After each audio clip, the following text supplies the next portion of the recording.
പരിശുദ്ധ പിതാവേ, ഈ രാവിലെ സമയത്തിനായി നന്ദിയുള്ള ഹൃദയത്തോടെ ഞങ്ങൾ നിന്നെ സ്തുതിക്കുന്നു. താവേ, നീ അയച്ചവരെല്ലാവരും ഇവിടെ വന്നു. നിന്റെ വചനത്തിന്റെ ചുറ്റുപാട് ഞങ്ങൾ ഇരിക്കട്ടെ. നല്ല ഗുരു നീയാണ്, നല്ല അധ്യാപകൻ നീയാണ്, നല്ല രക്ഷകനെ. ഇന്ന് പകൽക്കാലം ഞങ്ങൾക്ക് വചനത്തിന്റെ വാതിൽ തുറന്നു തരണമെന്ന് എളിയവന് പ്രാഗൽഭ്യത്തോടെ വചനം സംസാരിപ്പാൻ അതിന്റെ അധരത്തിന്റെ ഒരു ബലം നൽകണമേ. ആത്മാവിലല്ലാതെ ഒന്നും സംസാരിക്കുവാൻ സ്വർഗം അനുവദിക്കണമെന്ന് പ്രാർത്ഥിക്കുന്നു. സ്വർഗീയ തീക്കനൽ കൊണ്ട് അടിയന്റെ നാവിനെ തൊടുവിപ്പിക്കണമേ കർത്താവേ. പരിശുദ്ധാത്മാവ് തന്നെ ശുശ്രൂഷ ചെയ്യാൻ പോകുന്നതിനായി സ്തോത്രം. കടന്നു വന്ന എല്ലാവരെയും അടിയൻ വചനത്താൽ അനുഗ്രഹിച്ച് പ്രാർത്ഥിക്കുന്നു. വചനം കൊണ്ട് ഇന്ന് രാവിലെ സമയം അനുഗ്രഹിച്ച് പ്രാർത്ഥിക്കുന്നു. ഇല്ലാത്തതിനെ ഉള്ളതുപോലെ വിളിച്ചു വരുത്താൻ കഴിവുള്ള അങ്ങയുടെ വചനം ഇന്ന് പകൽക്കാലം ഇവിടെ പറയുമ്പോൾ ആമേൻ, എന്തെല്ലാം കുറവുകളുണ്ടോ, പോരായ്മകളുണ്ടോ, അതെല്ലാം നീ നികത്തുമാറാകണമേ കർത്താവേ. ഇന്ന് ഈ വചനം കൊണ്ട് ചിലത് ക്രിയ ചെയ്യണമേ. വചനം കൊണ്ട് സൗഖ്യമാക്കണമേ. വചനം കൊണ്ട് ബന്ധനങ്ങൾ അറുക്കണമേ. വചനം കൊണ്ട് ഇന്ന് രാവിലെ ഞങ്ങൾക്കെല്ലാം ആവശ്യമായ നന്മ ഞങ്ങളുടെ ജീവിതത്തിൽ തരുമെന്നുള്ളതിനായി സ്തോത്രം. യേശു ക്രിസ്തു മുഖാന്തരം ഒന്നിച്ച് ചോദിക്കുന്നു, കർത്താവിനെ കേൾക്കണമേ. കഴിഞ്ഞ ദിവസം നമ്മൾ ചിന്തിച്ചത് അതിന്റെ പ്രാരംഭ വാക്യങ്ങൾ മുതൽ 7 വാക്യങ്ങളിൽ പ്രധാനമായും 4 രാജ്യത്വങ്ങളെ പ്രതിനിധീകരിക്കുന്ന 4 മൃഗങ്ങളെ കുറിച്ച് നമ്മൾ ചിന്തിച്ചു. ആദ്യത്തേത് സിംഹമാണ്. ചിറകുള്ള സിംഹം ആ ബാബിലോണിയൻ സാമ്രാജ്യത്തെ കുറിക്കുന്നെന്ന് പറഞ്ഞു. രണ്ടാമതായിട്ട് കരടിയോട് സദൃശമായ മൃഗത്തെ കണ്ടത് മേദ്യ പാർസ്യ സാമ്രാജ്യമാണ്. അതിന്റെ ഒരു സൈഡ് ഉയർത്തി നിർത്തിയിരിക്കുന്നതിന്റെ കാരണം, പാർശ്വം ഉയർത്തുന്നതിന്റെ കാരണം പേർഷ്യൻ രാജ്യമായിരുന്നു, അല്ലെങ്കിൽ പേർഷ്യൻ സാമ്രാജ്യമായിരുന്നു കൂടുതൽ ശക്തിപ്പെട്ടത് എന്ന് നമ്മൾ ചിന്തിച്ചു. അതിന്റെ വായിൽ 3 വാരിയല്ലുകൾ കടിച്ചു പിടിച്ചിരിക്കുന്നു. അത് 3 രാജ്യങ്ങളെ അവർ കീഴ്പ്പെടുത്തിയതിനെ കുറിച്ചാണ്. ബാബിലോണും അതുപോലെ തന്നെ ഈജിപ്തും സിറിയ, ഈ 3 രാജ്യങ്ങളെ കീഴ്പ്പെടുത്തിയാണ് പേർഷ്യൻ രാജാക്കന്മാർ ഭരണം നടത്തിയത് എന്ന് നമ്മൾ ചിന്തിച്ചു. മാത്രമല്ല, മൂന്നാമതായി കണ്ട മൃഗം പുള്ളിപ്പുലിക്ക് സദൃശമായ മൃഗമാണ്. പുള്ളിപ്പുലി എന്ന് പറയുന്നത് വളരെ വേഗതയുള്ള മൃഗമാണ്. അതുപോലെ തന്നെ വളരെ കണ്ണിങ് ആയിട്ടുള്ള ഒരു മൃഗമാണ്. അതുപോലെ തന്നെ വളരെ ക്രൂവലായിട്ടുള്ള ഒരു മൃഗമാണ് എന്ന് നമ്മൾ ചിന്തിച്ചു. അതിന്റെ വേഗത കൊണ്ടാണ് പുള്ളിപ്പുലിയായിട്ട് പറഞ്ഞിരിക്കുന്നത്. അലക്സാണ്ടർ ചക്രവർത്തിയുടെ ഗ്രീക്ക് സാമ്രാജ്യത്തെയാണ് അത് കുറിക്കുന്നത് എന്ന് നമ്മൾ ചിന്തിച്ചു. അതിന്റെ 4 തലകൾ ആയി കാണിച്ചത് 4 ജനറൽമാർ അദ്ദേഹത്തിന് ശേഷം ഭരണം നടത്തി. അദ്ദേഹത്തിന്റെ സന്തതികൾ ആരും തന്നെ, അലക്സാണ്ടറിന്റെ മക്കൾ ആരും തന്നെ തന്റെ ചുമതല ഏറ്റെടുക്കുവാനായിട്ട് വരാത്തവണ്ണം മറ്റുള്ള ജനറൽമാർ അവരുടെ മക്കളെ എല്ലാവരെയും കൊന്നുകളഞ്ഞു. അദ്ദേഹത്തിന് ഇല്ലീഗലായിട്ടൊരു മകനുണ്ടായിരുന്നു. ആ മകനായിരുന്നു രാജ്യഭരണം നടത്തേണ്ടത്. അവനായിരുന്നു യോഗ്യൻ, എന്നാൽ അവനെ കൊന്നുകളഞ്ഞു. മെന്റലി റിട്ടയർഡ് ആയിരുന്ന ഒരു പയ്യൻ, ഒരു മകൻ, സഹോദരപുത്രനായിട്ടുണ്ടായിരുന്നു. അവനെയും ഈ ജനറൽമാർ കൊന്നുകളഞ്ഞ് രാജ്യം 4ആയിട്ട് വിഭാഗിച്ചെടുത്ത് അതാണ് ഈ 4 തലയായിട്ട് കാണിച്ചത് എന്ന് പറഞ്ഞു. ഇനി 4മതായിട്ട് നമ്മൾ ചിന്തിച്ച ആ മൃഗത്തെ കുറിച്ച് ഏത് തരത്തിലുള്ള മൃഗമാണ് എന്നവിടെ പ്രതിപാദിച്ചിട്ടില്ല. ഭൂമിയിലുള്ള ഒരു മൃഗത്തോടും ഉപമിക്കാൻ കഴിയാത്തവണ്ണം വലുതും ഘോരവും ഭയങ്കരവുമായിട്ടുള്ള ഒരു മൃഗമായിട്ടാണ് അവിടെ പറഞ്ഞിരിക്കുന്നത്. ആ മൃഗത്തെ കുറിച്ചാണ് നമ്മൾ ഇന്നലെ ചിന്തിച്ചു വന്നത്. ആ മൃഗത്തെ കുറിച്ച് പ്രധാനമായിട്ടും നമ്മൾ ഓർത്തിരിക്കുക.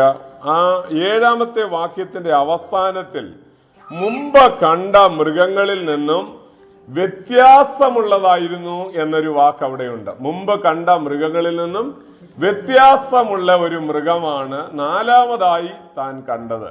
സ്തോത്രം. അപ്പോൾ ആ മൃഗം അന്തിക്രിസ്തുവാണ് എന്നുള്ള കാര്യം ഓർക്കുക. അന്തിക്രിസ്തുവാണ്.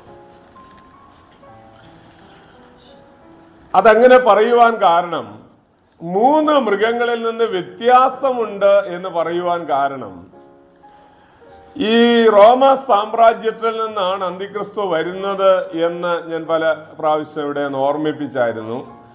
അപ്പോൾ ഈ 4മത്തെ മൃഗമായ അവസാനത്തെ ഈ മൃഗത്തിന്റെ വ്യത്യാസം എന്ന് പറയുന്നത്, 3 മൃഗങ്ങളിൽ നിന്ന് വ്യത്യാസപ്പെട്ടിരിക്കുന്ന ഒരേ ഒരു കാര്യം, റോമൻ സാമ്രാജ്യം ആരംഭിച്ചത് ഒരു വ്യക്തിയിലല്ല, അല്ലെങ്കിൽ അതിന്റെ ഒരു ഭരണ നേതൃത്വം എന്ന് പറയുന്നത് ഒരു വ്യക്തിയല്ലായിരുന്നു. ബാബിലോണിയൻ സാമ്രാജ്യത്തിന് നെബൂഖദ്നേസർ രാജാവായിരുന്നെങ്കിൽ മേദ്യപാർശ്വ സാമ്രാജ്യത്തിന്റെ രാജാക്കന്മാർ നമുക്കറിയാം ദാര്യാവേശും കോരസും ഒക്കെ ആയിരുന്നു. ഗ്രീക്ക് സാമ്രാജ്യത്തിന്റെ അധിപൻ അലക്സാണ്ടർ ആയിരുന്നു.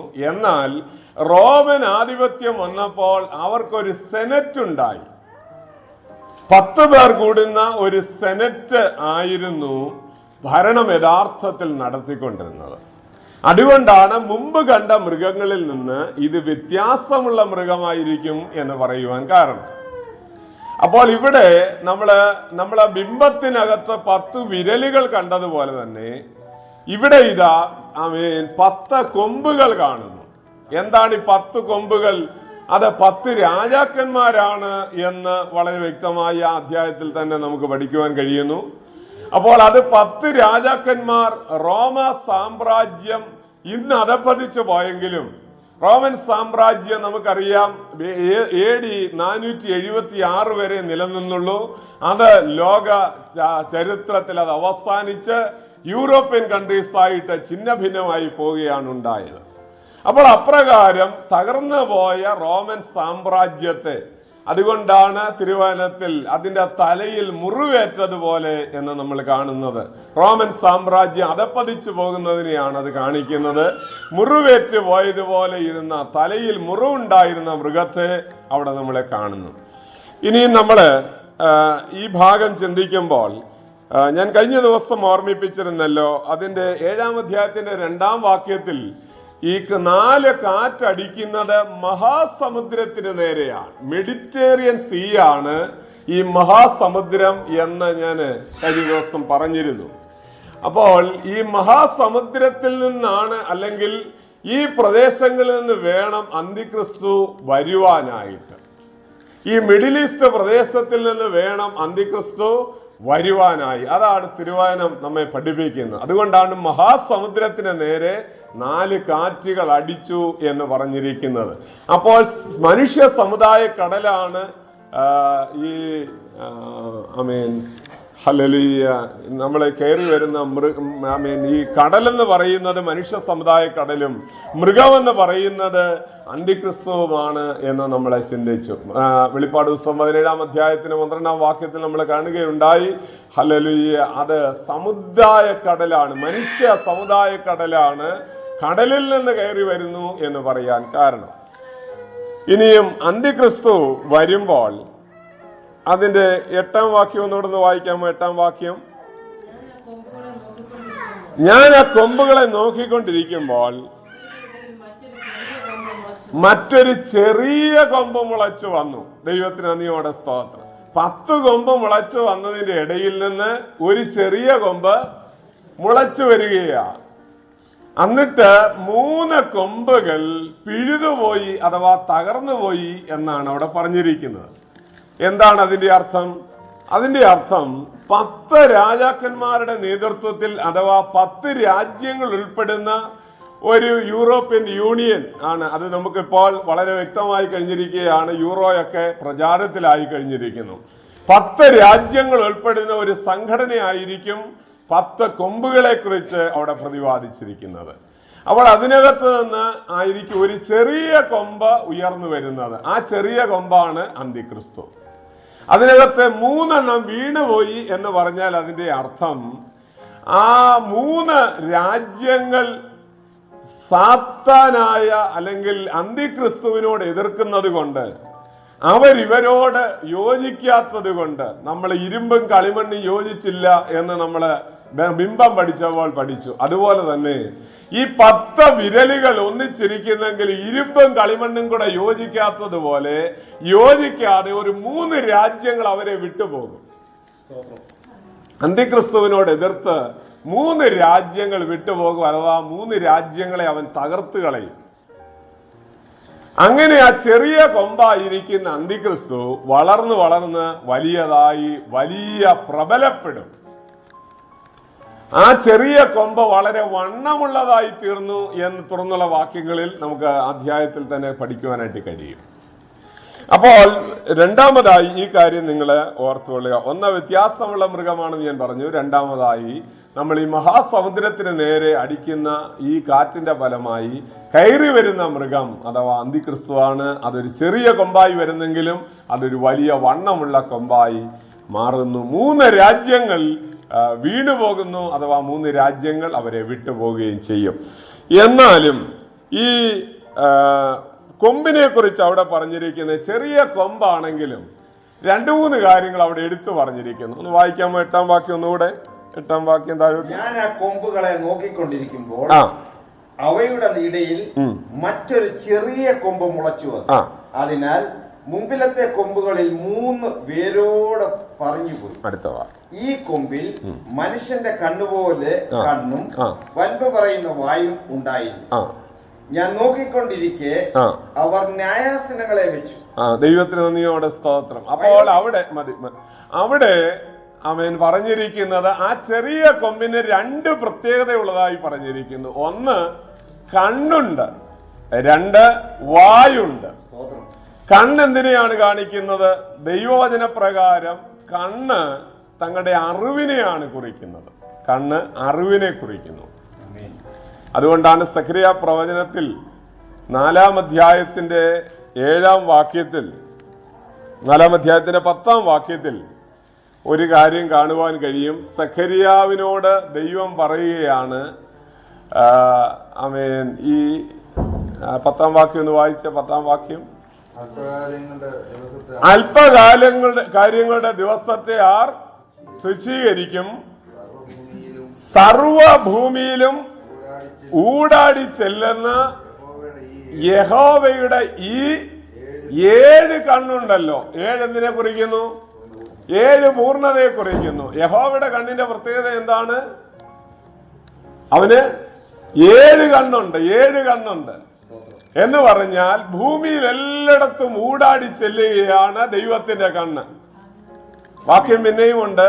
2 ദിനവൃത്താന്തം 16:9 തങ്ങൾ ഏകാഗ്ര ചിത്തന്മാരായിരിക്കുന്നവർക്ക് വേണ്ടി തന്നെത്താൻ ബലവാനത കാണിക്കേണ്ടതിന് യഹോവയുടെ കണ്ണ് ഭൂമിയിലൊക്കെയും ഊടാടിക്കൊണ്ടിരിക്കുന്നു. 34-ാം സങ്കീർത്തനം നമ്മൾ വായിക്കുന്നത്, യഹോവയുടെ കണ്ണ് നീതിമാന്മാരുടെ മേലും അവന്റെ ചെവി അവരുടെ നിലവിളിക്കും തുറന്നിരിക്കുന്നു. അപ്പോൾ യഹോവയുടെ കണ്ണിന്റെ ഒരു പ്രത്യേകത അവന്റെ അറിവിനെ കാണിക്കുന്നതാണ്. അതുകൊണ്ടാണ് യഹോവയുടെ ഈ 7 കണ്ണുണ്ടല്ലോ അത് ഭൂമിയിൽ എല്ലായിടവും ഊടാടിക്കൊണ്ടിരിക്കുന്നു എന്ന് പറയുവാൻ കാരണം.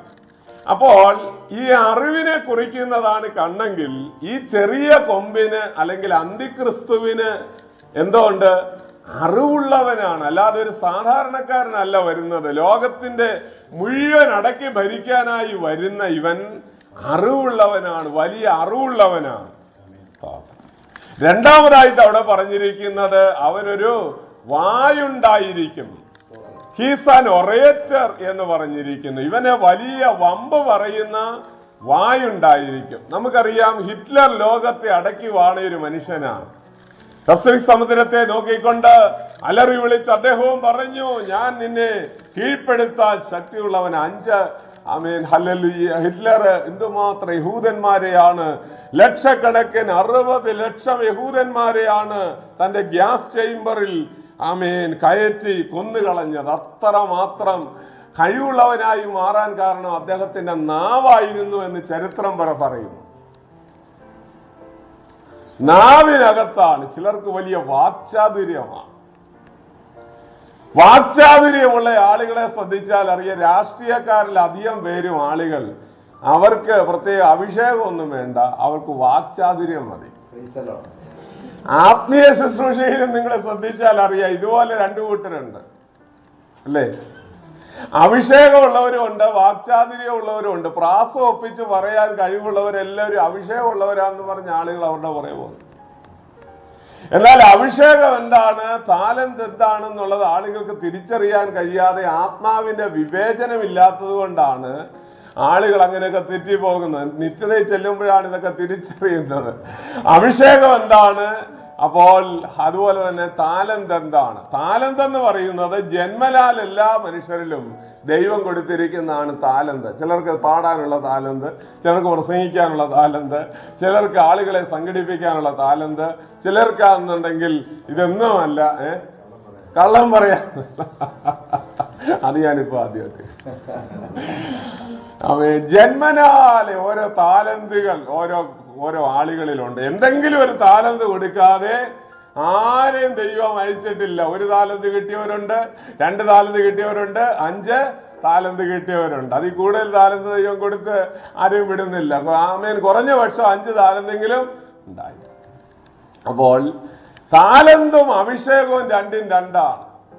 അഭിഷേകം എന്ന് പറഞ്ഞാൽ ആമേൻ ദൈവം ആമേൻ താലന്ത് കൊടുക്കുന്നതല്ല, പിന്നെയോ അവന്റെ താലന്തെല്ലാം ശൂന്യമാക്കിയിട്ട് അവനെ 0 ആക്കിയിട്ട് തമ്പുരാൻ കൊടുക്കുന്ന ഗിഫ്റ്റിനാണ് അഭിഷേകം എന്ന് പറയുന്നത്. ഏതാ നിങ്ങൾക്ക് വേണ്ടത്? സ്തോത്രം. ഏതാ വേണ്ടത്?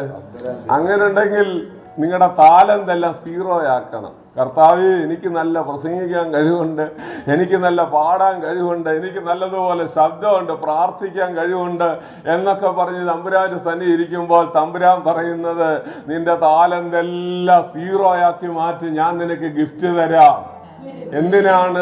എന്തിനാണ് ഞാൻ ബലഹീനനായിരിക്കുമ്പോൾ തന്നെ ശക്തനായിരിക്കുന്നു എന്ന് പൗലോസ് പറയുവാൻ കാരണം ദൈവത്തിന്റെ മഹത്വം അവനിൽ വെളിപ്പെടുത്തുവാൻ വേണ്ടിയാണ്. നമ്മുടെ എല്ലാവരുടെയും താലന്തുകൾ അസ്തമിച്ച് കഴിയുമ്പോൾ ദൈവത്തിന്റെ പ്രവൃത്തി വെളിപ്പെട്ട് തന്നെ വരും. ഹല്ലേലൂയ. ആമേൻ. നമുക്കറിയാമല്ലോ, ഒരു പഴയ വീടുണ്ടെന്നുണ്ടെങ്കിൽ അവിടെ ഒരു പുതിയ വീട് അവിടെ തന്നെ പണിയാൻ കഴിയത്തില്ല. പഴയതെല്ലാം ഇടിച്ച് നിരപ്പാക്കണം. പലരും ചെയ്തോണ്ടിരിക്കുന്നത് അങ്ങോട്ട് ഇറക്കി ഇങ്ങോട്ട് ഇറക്കി ഓരോരോ മുറി പിടിപ്പിച്ചുകൊണ്ടിരിക്കുക, എന്നിട്ട് പുതിയ വീടാന്നും പറഞ്ഞിരിക്കുന്നു. ഒരിക്കലും പുതിയ വീടാകത്തില്ല. സ്തോത്രം. ഇടിച്ച് നിരപ്പാക്കി അതിന്റെ തറ തോണ്ടിക്കളഞ്ഞെങ്കിൽ മാത്രമേ പുതിയ വീട് പണിയാനൊക്കത്തുള്ളൂ. ദൈവത്തിന് നന്ദിയോടെ സ്തോത്രം. അപ്പോൾ ഇടിക്കുമ്പോ വേദനയാണ്, തകർക്കുമ്പോൾ വേദനയാണ്. ഞാൻ കഴിഞ്ഞ ദിവസം എപ്പോഴോ പറഞ്ഞതുപോലെ അവൻ വലിയ ബുൾഡോസറൊക്കെ കയറി ഇറങ്ങി ഇങ്ങനെ ഇടിച്ച് നിരപ്പാകുമ്പോൾ ആരെങ്കിലും ചോദിക്കുക ഇവിടെ എന്തോ പണിയാനാണ്?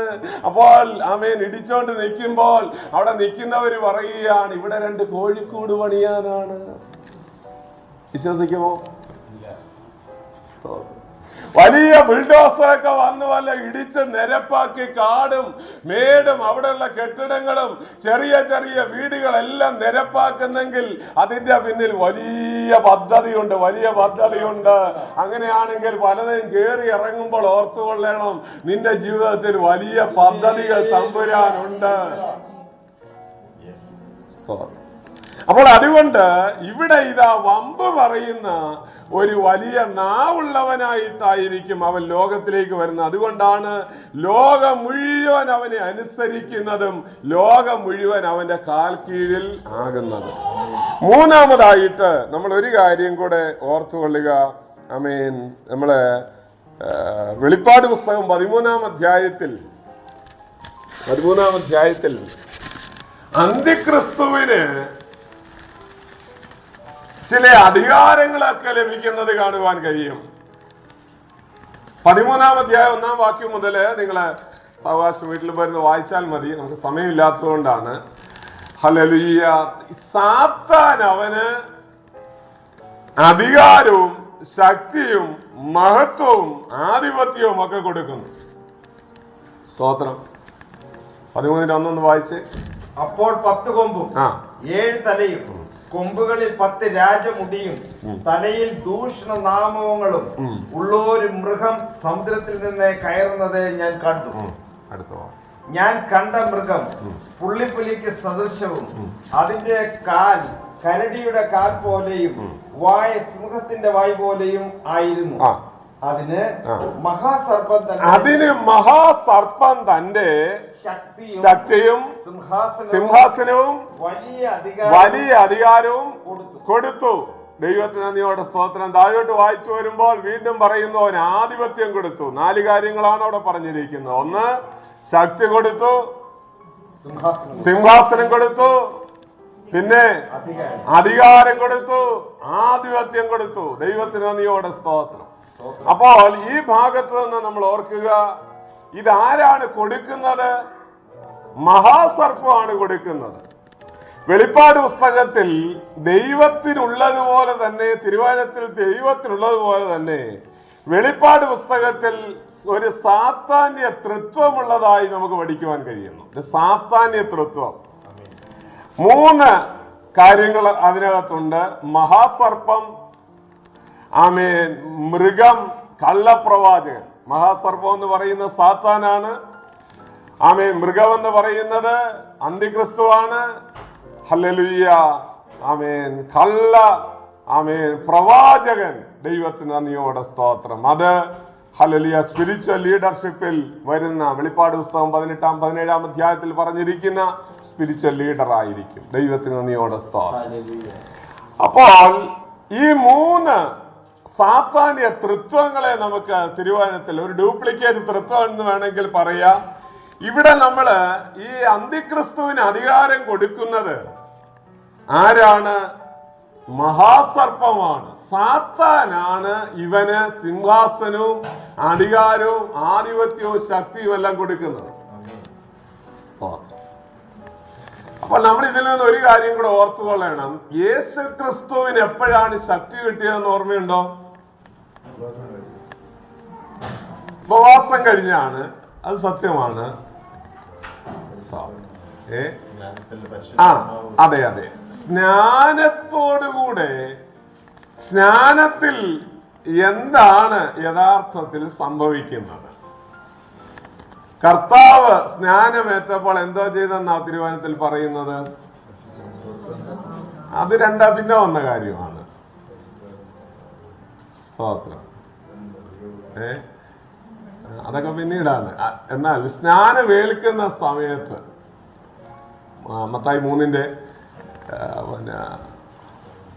16 വായിച്ചു നോക്കിയേ. അവൻ സ്നാനമേറ്റ് പ്രാർത്ഥിക്കുമ്പോൾ എന്നൊരു വാക്ക് അവിടെ ഉണ്ട്. ഒരു യേശു സ്നാനമേറ്റ ഉടനെ വെള്ളത്തിൽ നിന്ന് അല്ലല്ല, ആ വാക്കല്ല. വെള്ളത്തിൽ നിന്ന് കയറി അപ്പോൾ സ്വർഗ്ഗം തുറന്ന് ദൈവാത്മാവാണെന്ന് പോലെ. ലൂക്കോസ് 3-ലാണെന്ന് നോക്കി. അവിടെ സ്നാനമേറ്റ് പ്രാർത്ഥിക്കുമ്പോൾ എന്നൊരു വാക്ക് അവിടെ ഉണ്ട്. 16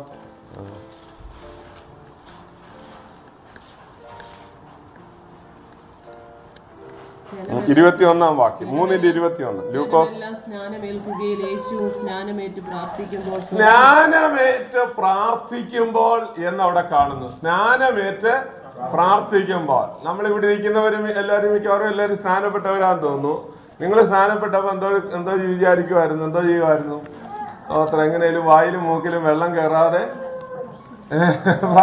സൂക്ഷിച്ചുകൊണ്ട് ഇരിക്കുകയായിരുന്നു. എന്നാൽ കർത്താവ് ഇവിടെ ചെയ്തത് സ്നാനമേറ്റ സമയത്ത് പ്രാർത്ഥിക്കുമായിരുന്നു. അപ്പോൾ പ്രാർത്ഥിച്ചതിന്റെ ഫലമായി എന്താ പ്രാർത്ഥിച്ചത് എന്ന് അവിടെ വ്യക്തമല്ലെങ്കിലും അതിന്റെ മറുപടിയിൽ നിന്ന് നമുക്ക് മനസ്സിലാക്കാൻ കഴിയും കർത്താവ് എന്താ പ്രാർത്ഥിച്ചതെന്ന് കാണാൻ കഴിയും. എന്താ കർത്താവ് പ്രാർത്ഥിച്ചത്? നമുക്കതിന്റെ മറുപടി അടുത്ത വാക്കിൽ കാണാൻ കഴിയും. ആമേൻ. കർത്താവിന്റെ ശരീരത്തിലോട്ട് പരിശുദ്ധാത്മാവ് പ്രാവെന്ന രൂപേണ ഇറങ്ങി വന്നു. അപ്പോൾ കർത്താവ് എന്തിനു വേണ്ടിയാ പ്രാർത്ഥിച്ചത്? സ്നാനമേൽക്കുമ്പോൾ പരിശുദ്ധാത്മാഭിഷേകം ലഭിക്കാനാണ് പ്രാർത്ഥിച്ചത്. സ്തോത്രം, സ്തോത്രം. പരിശുദ്ധാത്മാഭിഷേകം പ്രാപിക്കാനാണ് പ്രാർത്ഥിച്ചത്. നമ്മൾ ഒരു കാര്യം ഓർത്തുകൊള്ളണം. പരിശുദ്ധാത്മാഭിഷേകം എന്ന് പറയുന്നത് ശക്തിയാണ് എന്ന തിരുവചനത്തിൽ നമുക്ക് തുടർന്ന് പഠിക്കുവാനായിട്ട് കഴിയും. കർത്താവ് ആത്മാവിന്റെ ശക്തിയോടെ അവൻ ഗലീലേക്ക് മടങ്ങിപ്പോയെന്നാണ് തുടർന്ന് വായിക്കുന്നത്, അല്ലേ? ആമേൻ. അവൻ ആത്മാവിന്റെ ശക്തിയോടെ ഗലീലേക്ക് മടങ്ങിപ്പോയി. 4-ാം അധ്യായത്തിൽ നമ്മൾ വായിക്കുന്ന അങ്ങനെയാണ്. അപ്പോൾ ആമേൻ, ഇവിടെ നമ്മൾ ശ്രദ്ധിക്കേണ്ട ഒരു കാര്യം, ആമേൻ, എപ്പോഴാണ് ഈ അഭിഷേകം ലഭിക്കുന്നത്? സ്നാനമേൽക്കുമ്പോഴല്ല, അഭിഷേകം പ്രാപിക്കുമ്പോഴാണ് ശക്തി നമുക്ക് ലഭിക്കുന്നത്. ശക്തി വേണമെന്നുണ്ടെങ്കിൽ എന്ത് വേണം? സ്നാനപ്പെടണം. എങ്ങനെ സ്നാനപ്പെടണം? വെള്ളത്തിനകത്തുള്ള സ്നാനമല്ല, അത് സിംബോളിക്കായിട്ട് ചെയ്യുമ്പോൾ കർത്താവ് ഒരു കാര്യം ചെയ്യുകയായിരുന്നു. സ്നാനം എന്താണ്? സ്നാനത്തിന്റെ ക്ലാസ് അല്ല എങ്കിലും ഞാൻ പറയുകയാണ്, സ്നാനം ഒരു മരണവും അടക്കപ്പെടുകയുമാണ്. അങ്ങനെയാണെങ്കിൽ എവിടെ നിങ്ങൾ മരിക്കുന്നോ അവിടെ നിങ്ങൾക്ക് ശക്തി ഉണ്ടാകും. മനസ്സിലായോ? എവിടെ മരിക്കുന്നോ അവിടെ ശക്തി നിങ്ങൾക്ക് ലഭിക്കും. എവിടെ തോറ്റു കൊടുക്കുന്നോ അവിടെ നിങ്ങൾക്ക് ശക്തി ഉണ്ടാകും. എവിടെ താണു കൊടുക്കുന്നോ അവിടെ നിങ്ങൾ ശക്തിപ്പെടും.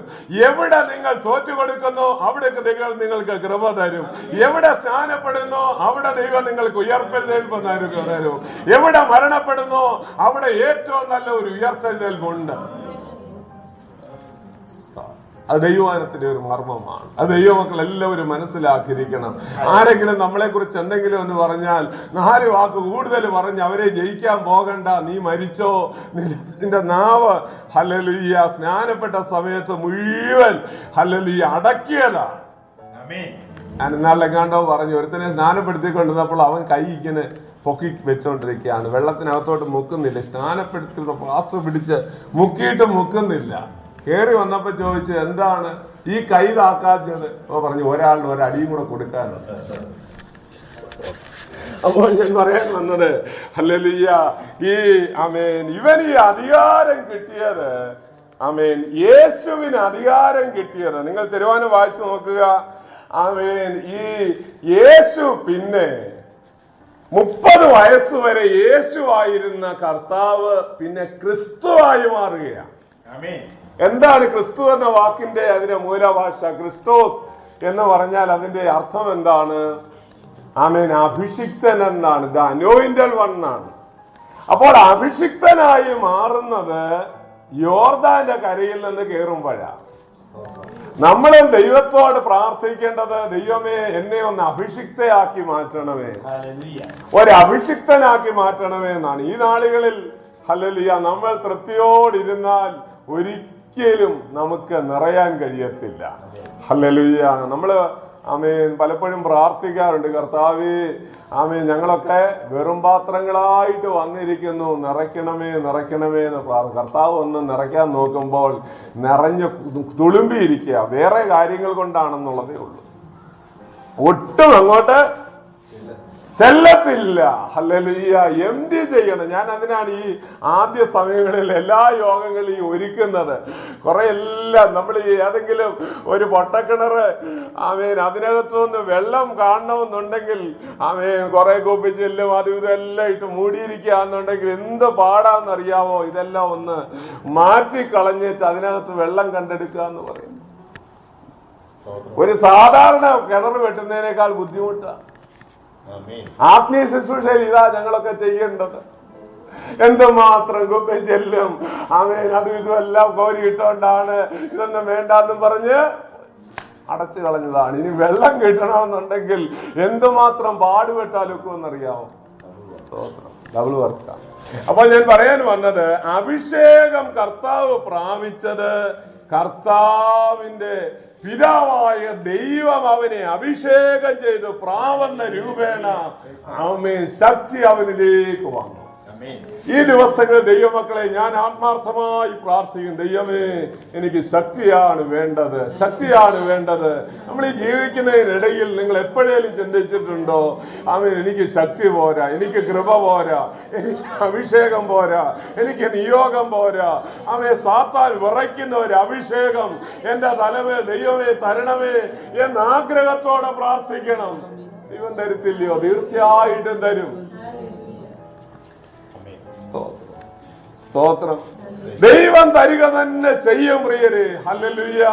ആമേൻ. ഈ രോഗശാന്തി വരവുള്ള ഒരു ദൈവദാസനോട് അദ്ദേഹം ചോദിച്ചു, എങ്ങനെയാ ഇത് കിട്ടി? ഒരാൾ ചോദിച്ചു, എങ്ങനെയാണ് ഇത് കിട്ടിയതെന്ന്. അദ്ദേഹം പറഞ്ഞു, ആമേൻ അദ്ദേഹം പ്രാർത്ഥിച്ചു, രോഗശാന്തി വരം കിട്ടണേ കിട്ടണേ കിട്ടണേ എന്ന് പ്രാർത്ഥിച്ചുകൊണ്ടിരുന്നു.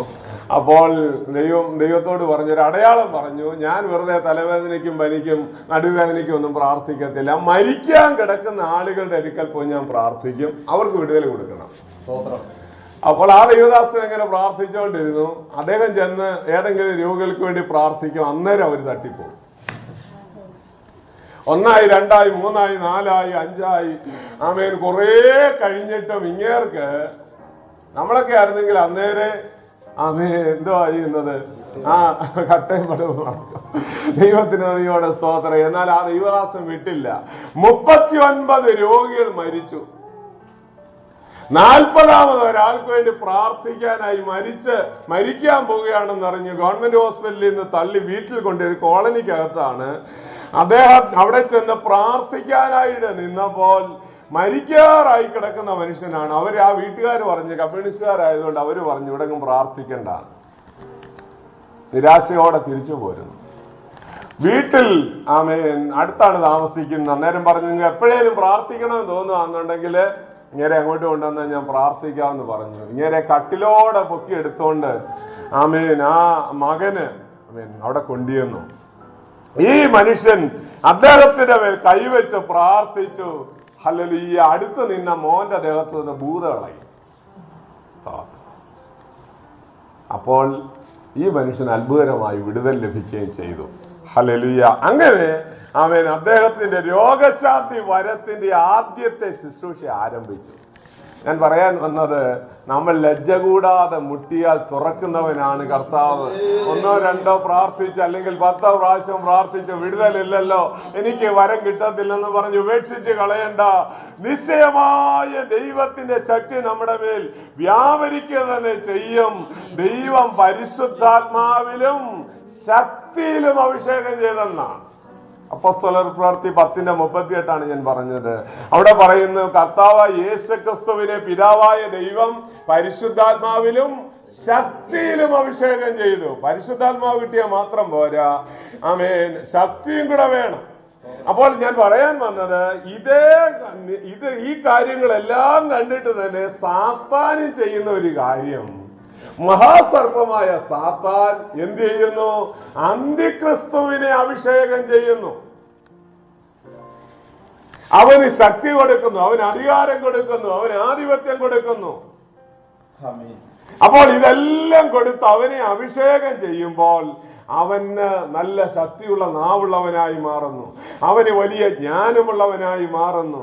ദൈവവചനത്തിൽ യേശുവിനെ കുറിച്ച് പറഞ്ഞിരിക്കുന്നത്, അവൻ സംസാരിച്ച വചനങ്ങളോട് വേറെ ആർക്കും ഒന്നും പറഞ്ഞു നിൽപ്പാൻ കഴിഞ്ഞില്ലെന്നാണ്. ഇതുപോലെ അന്തിക്രിസ്തുവിന്റെ കാലത്തും ആന്റി ക്രൈസ്റ്റിനും അതുപോലെ അറിവുള്ളവനായിരിക്കും. അവന്റെ വാക്കുകൾക്കനുസരിച്ച് തിരികെ ഒന്നും പറയാൻ കഴിവില്ലാത്ത വിധത്തിൽ വലിയ ഒരു ഒറേറ്ററായിട്ട് അവൻ മാറും എന്നാണ് ഞാൻ പറഞ്ഞത്.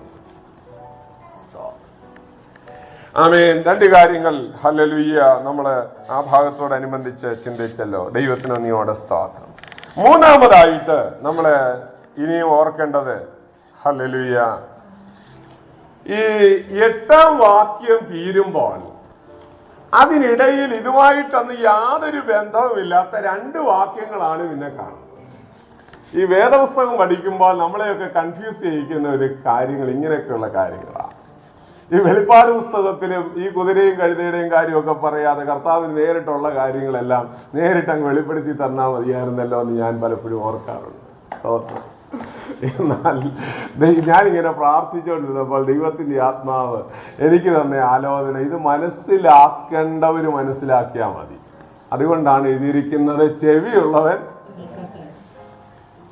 മസ്കറ്റിൽ ധാരാളം ആളുകളുണ്ടെങ്കിലും അതിന് ആഗ്രഹിച്ച താല്പര്യപ്പെട്ട് ഇതെല്ലാം ഒന്ന് മനസ്സിലാക്കണം, വെള്ളക്കുതിരയും ചുവന്ന കുതിരയാണെന്നും പറഞ്ഞുകൊണ്ട് അവരത് വായിച്ച് 5-6 പേര് വില്ലും പിടിച്ചോണ്ടിരിക്കുന്നതൊക്കെ വായിച്ച് അവര് പോകുമ്പോൾ നിങ്ങൾ ഓർക്കുക, ഹല്ലേലൂയ, ഷണ്ണനായ മനുഷ്യൻ യെശയ്യാവിന്റെ പ്രവചനം വായിക്കുമ്പോൾ അറുപ്പാനുള്ള ആടുകളെ പോലെ കൊണ്ടുപോയി രോമം കത്തിരിക്കുന്ന നടുവിൽ മിണ്ടാതിരുന്ന കുഞ്ഞാടെന്നൊക്കെ വായിച്ചപ്പോൾ അയാൾ വിചാരിച്ചത് പാലസ്തീനിലെങ്ങാണ്ട് ഒരു മനുഷ്യൻ ഒരാടുണ്ടായിരുന്നു, അതിനെ രോമം കത്തിരിക്കാൻ ചെന്നപ്പോൾ കൈയും കാലും ഇട്ടൊന്നും അടിക്കാതെ അനങ്ങാതെ നിന്നുകൊടുത്തെന്നൊക്കെയാണ് അങ്ങേര് ധരിച്ചത്. പക്ഷേ അതൊന്നും അല്ല അതിന്റെ മീനിങ്, അതൊന്നും അല്ല അതിന്റെ അർത്ഥം. ആഴമേറിയ അർത്ഥം അതിനുണ്ട്. ഇതുപോലെ ദൈവവചനത്തിലും ഇതെല്ലാം ഇങ്ങനെ തന്നിരിക്കുന്നതിന്റെ കാരണം ദൈവവചനം പറയുന്നു, ഹല്ലേലൂയ, മറഞ്ഞിരിക്കുന്നതൊക്കെയും യഹോവയ്ക്കുള്ളതാകുന്നു, ആരാഞ്ഞറിയുന്നതോ രാജാക്കന്മാർക്ക് മഹത്വം. മറഞ്ഞിരിക്കുക, ദൈവം അത് മറച്ചു വെച്ചിരിക്കുകയാണ്. എന്നാൽ ആരാഞ്ഞറിയണം.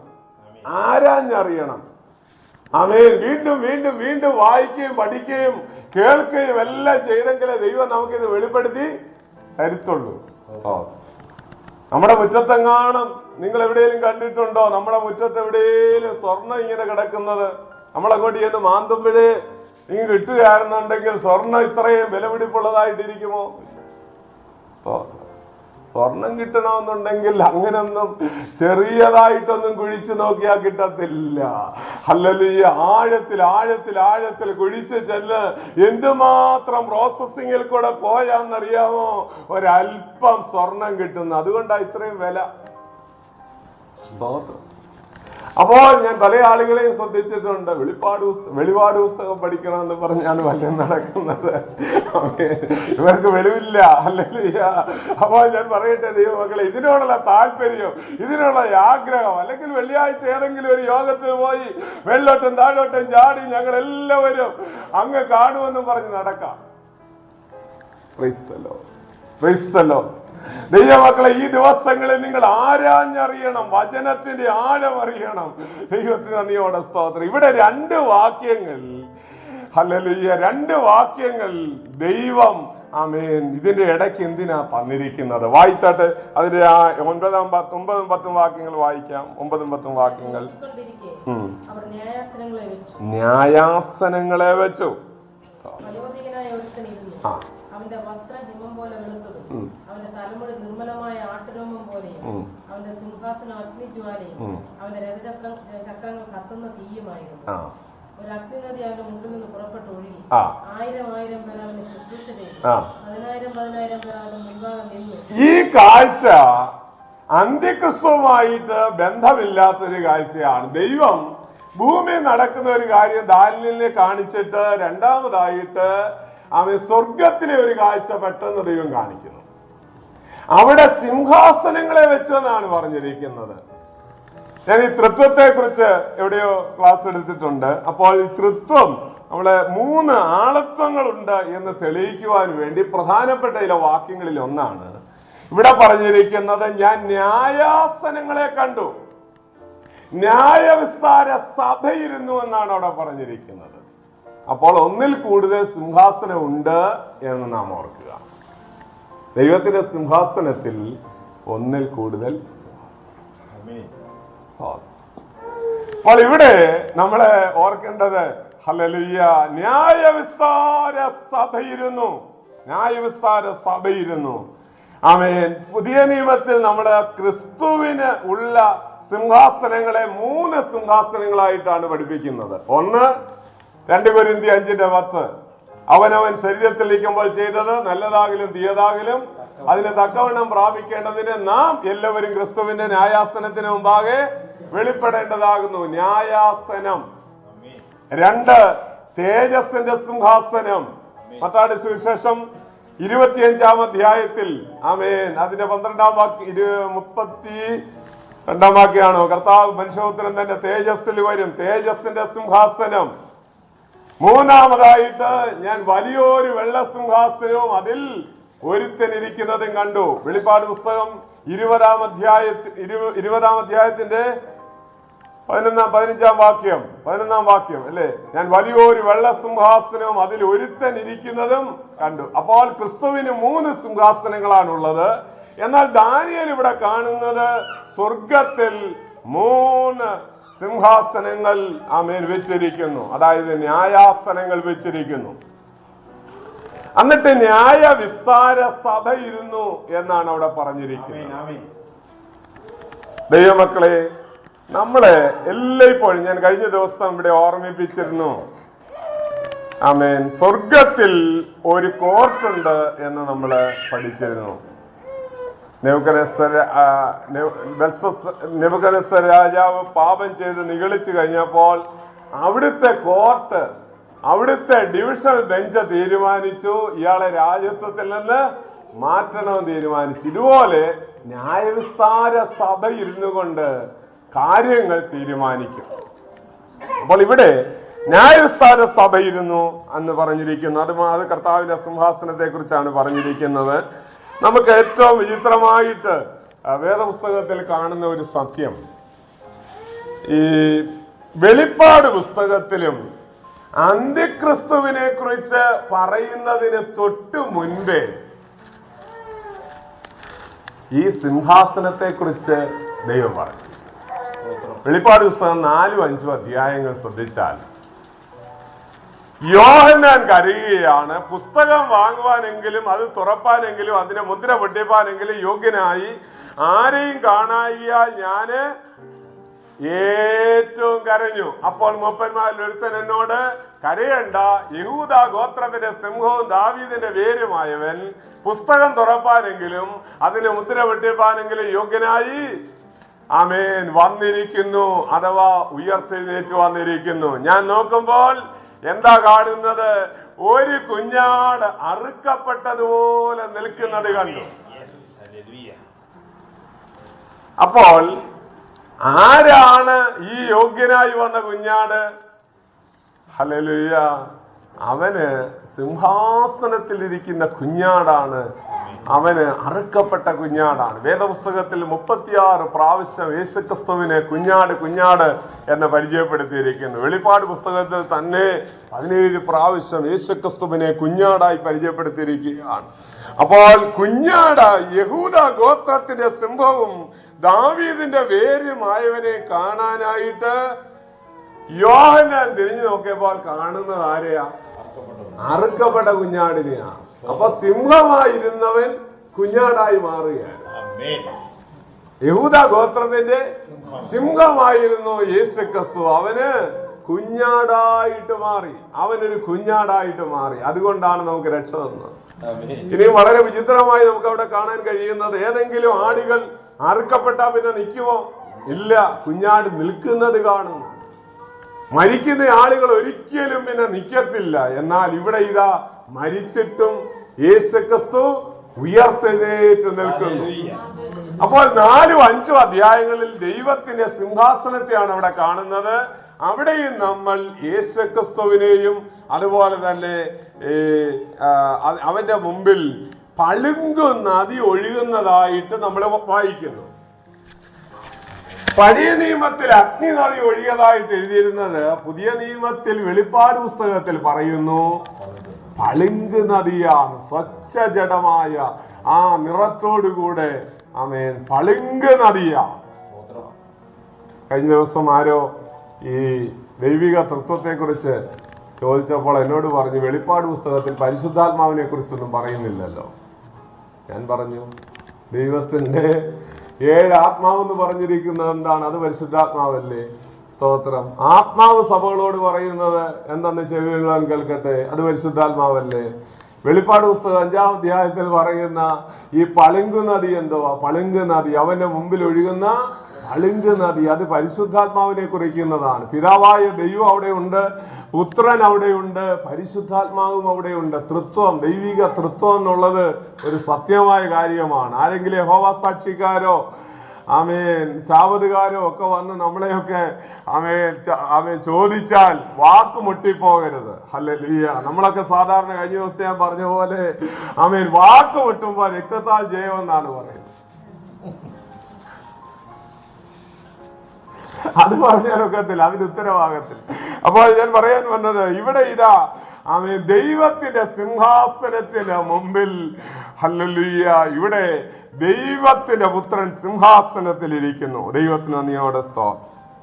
അപ്പോൾ ഇവിടെ ഈ 7-ാം അധ്യായത്തിന്റെ 9-ാം വാക്യത്തിൽ നമ്മൾ വായിച്ചത്, ഒരു വയോധികനാണ് ആ സിംഹാസനത്തിൽ ഇരിക്കുന്നത്. വേദപുസ്തകത്തിൽ എങ്ങും വേറെ ഇല്ലാത്തൊരു പ്രയോഗമാണ് ഇവിടെ കാണുന്നത്. വയോധികനായ ഒരു, പലരുടെയും ജീവിതം കണ്ടാലും കർത്താവ് ദൈവം അങ്ങ് വയസ്സി എന്ന് വൃദ്ധനായിരിക്കുന്നു, കണ്ണൊന്നും കാണാൻ വിചാരിക്കുകയാണ്. അതുകൊണ്ട് എന്തോ കാണിച്ചാലും ഒരു കുഴപ്പവും ഇല്ലെന്നാണ് വിചാരിക്കുന്നത്. പക്ഷേ ദൈവം എല്ലാം കാണുന്നുണ്ട്, അറിയുന്നുണ്ട്. വയോധികനായി ദാനിയേൽ ഇത് കാണുന്നെങ്കിലും ആമേൻ തിരുവചനത്തിൽ ആ ഒരൊറ്റ ഭാഗത്ത് മാത്രമേ ദൈവത്തെ വയോധികനായി ചിത്രീകരിച്ചിട്ടുള്ളൂ. ദൈവത്തിന് നന്ദിയോടെ സ്തോത്രം. അപ്പോൾ അവന്റെ മുമ്പിൽ ആമേൻ സ്തോത്രം ഹല്ലേലൂയ, അവന്റെ വസ്ത്രത്തെ കുറിച്ച് അവിടെ പറഞ്ഞിരിക്കുന്നത് ഹിമം പോലെ വെളുത്ത വസ്ത്രം. ദൈവമക്കളാകുന്ന നമുക്കും കർത്താവ് തരാൻ പോകുന്നതും വെള്ള വസ്ത്രമാണ്. 3-ാം അധ്യായം, വെളിപ്പാട് പുസ്തകം 3:5 വായിക്കാം. 3:5 വായിച്ചാട്ട് 4-ാം അധ്യായത്തിന്റെ 4-ാം വാക്യവും വായിക്കാം. അവർ യോഗ്യന്മാരാകയാൽ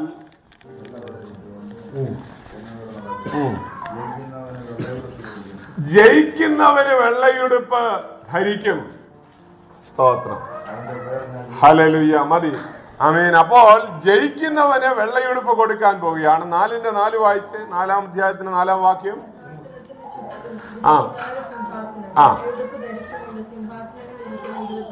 ദൈവത്തിന് നന്ദിയോടെ സ്തോത്രം. അപ്പോൾ അവിടെ 24 സിംഹാസനം കാണുവാനായിട്ട് കഴിയുന്നു. അതിനകത്ത് ഇരിക്കുന്നവരാരൊക്കെയാ? ആരാണ് ഇരിക്കുന്നത്? 24 മൂപ്പന്മാരാണ്. അപ്പോൾ അവരുടെയും വസ്ത്രം വെള്ളയുടുപ്പാണ്. ദൈവത്തിന് മക്കളാകുന്ന നമ്മളുടെ പുനരുദ്ധാനം കഴിച്ച് നമുക്ക് പ്രതിഫലം കിട്ടിയെന്നുള്ളതിന്റെ തെളിവാണ് വെള്ളവസ്ത്രം. വെള്ളവസ്ത്രം കൊടുക്കുമെന്നല്ലേ 3-ാം അധ്യായത്തിന് 5-ാം വാക്യത്തിൽ നമ്മൾ വായിച്ചത്. വെള്ളവസ്ത്രം ലഭിച്ചത് കൊണ്ട് വിശുദ്ധന്മാരുടെ പുനരുദ്ധാനം കഴിഞ്ഞു, പ്രതിഫലം കിട്ടിക്കഴിഞ്ഞു. അതുകൊണ്ടാണ് സഭ ഈ മഹോപദ്രവത്തിൽ കൂടെ പോകത്തില്ല എന്ന് പറയാൻ കാരണം. മനസ്സിലായോ? നമ്മളെല്ലാവരും സഭ ആണ് ആ സിംഹാസനത്തിൽ ഇരിക്കുന്നത്, നമ്മുടെ പ്രതിനിധികളായിട്ടാണ്. ആമേൻ. നിങ്ങള് എന്നോടുകൂടെ 12 സിംഹാസനങ്ങളിൽ ഇരുന്ന് ന്യായം വിധിക്കും എന്ന് പത്രോസിനോട് കർത്താവ് പറഞ്ഞു എങ്കിൽ സഭയാകുന്ന മണവാട്ടിയാകുന്ന ഞാനും നിങ്ങളും സിംഹാസനത്തിൽ ഇരിക്കാനുള്ളവരാ.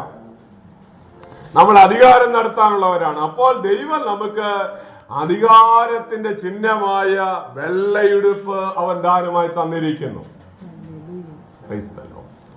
അപ്പോൾ വെള്ളയുടുപ്പ് ധരിച്ച് നമ്മളും സിംഹാസനത്തിൽ ഒരു നാളിൽ ഇരിക്കും. അവന്റെ ആമേൻ വസ്ത്രം ഹിമം പോലെ വെളുത്തതായിരുന്നു. അവന്റെ തലമുടിയെ കുറിച്ച് പറഞ്ഞിരിക്കുന്നത് പഞ്ഞി പോലെ ആമേൻ നിർമ്മലമായ ആട്ടുരോമം പോലെയായിരുന്നു. ദൈവത്തിന് നന്ദിയോടെ സ്തോത്രം. ഹല്ലേലൂയ. നമുക്കത് വിശദീകരിച്ചു പോകാൻ സമയമില്ലാത്തതുകൊണ്ട് ആ ഭാഗം ഞാൻ വേഗം ഉപസംഹരിക്കട്ടെ. അവിടെ നമ്മൾ വായിക്കുന്നത് അഗ്നി നദി അവന്റെ മുമ്പിൽ ഒഴുകിക്കൊണ്ടിരുന്നു. ഹല്ലേലൂയ. ആമേൻ.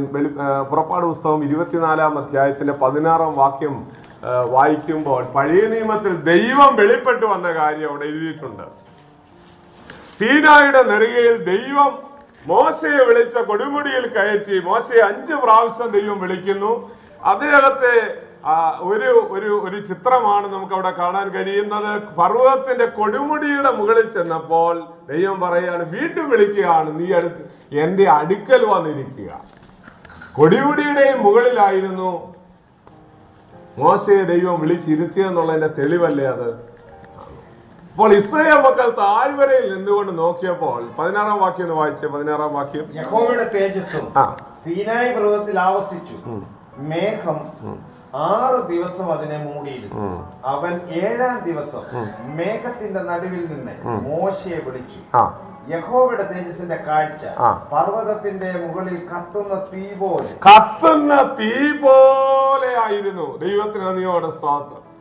അപ്പോൾ പഴയ നിയമത്തിൽ ദൈവത്തിന്റെ അല്ലെങ്കിൽ ദൈവ സാന്നിധ്യം വെളിപ്പെടുത്തിക്കൊണ്ടിരുന്ന എല്ലാം തീ കൊണ്ടായിരുന്നു. മഴയായിട്ടല്ല, വെള്ളമായിട്ടല്ല, പിന്നെയോ തീ കൊണ്ടാണ് ദൈവ സാന്നിധ്യം അനുഭവപ്പെട്ടത്.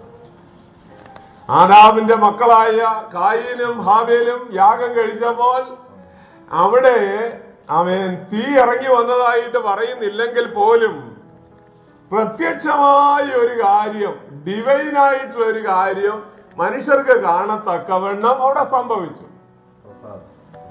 ദൈവം പ്രസാദിച്ചത് എങ്ങനെയാണെന്നുള്ളത് സ്വർഗത്തിൽ നിന്ന് അഗ്നി ഇറങ്ങി വരുന്നത് കണ്ടു. ഇനിയും ദേവാലയം ഉണ്ടാക്കി എല്ലാം ക്രമീകരിച്ചു വെച്ചു. അപ്പോൾ അവിടെ യാഗപീഠം ഒരുക്കി വെച്ചു.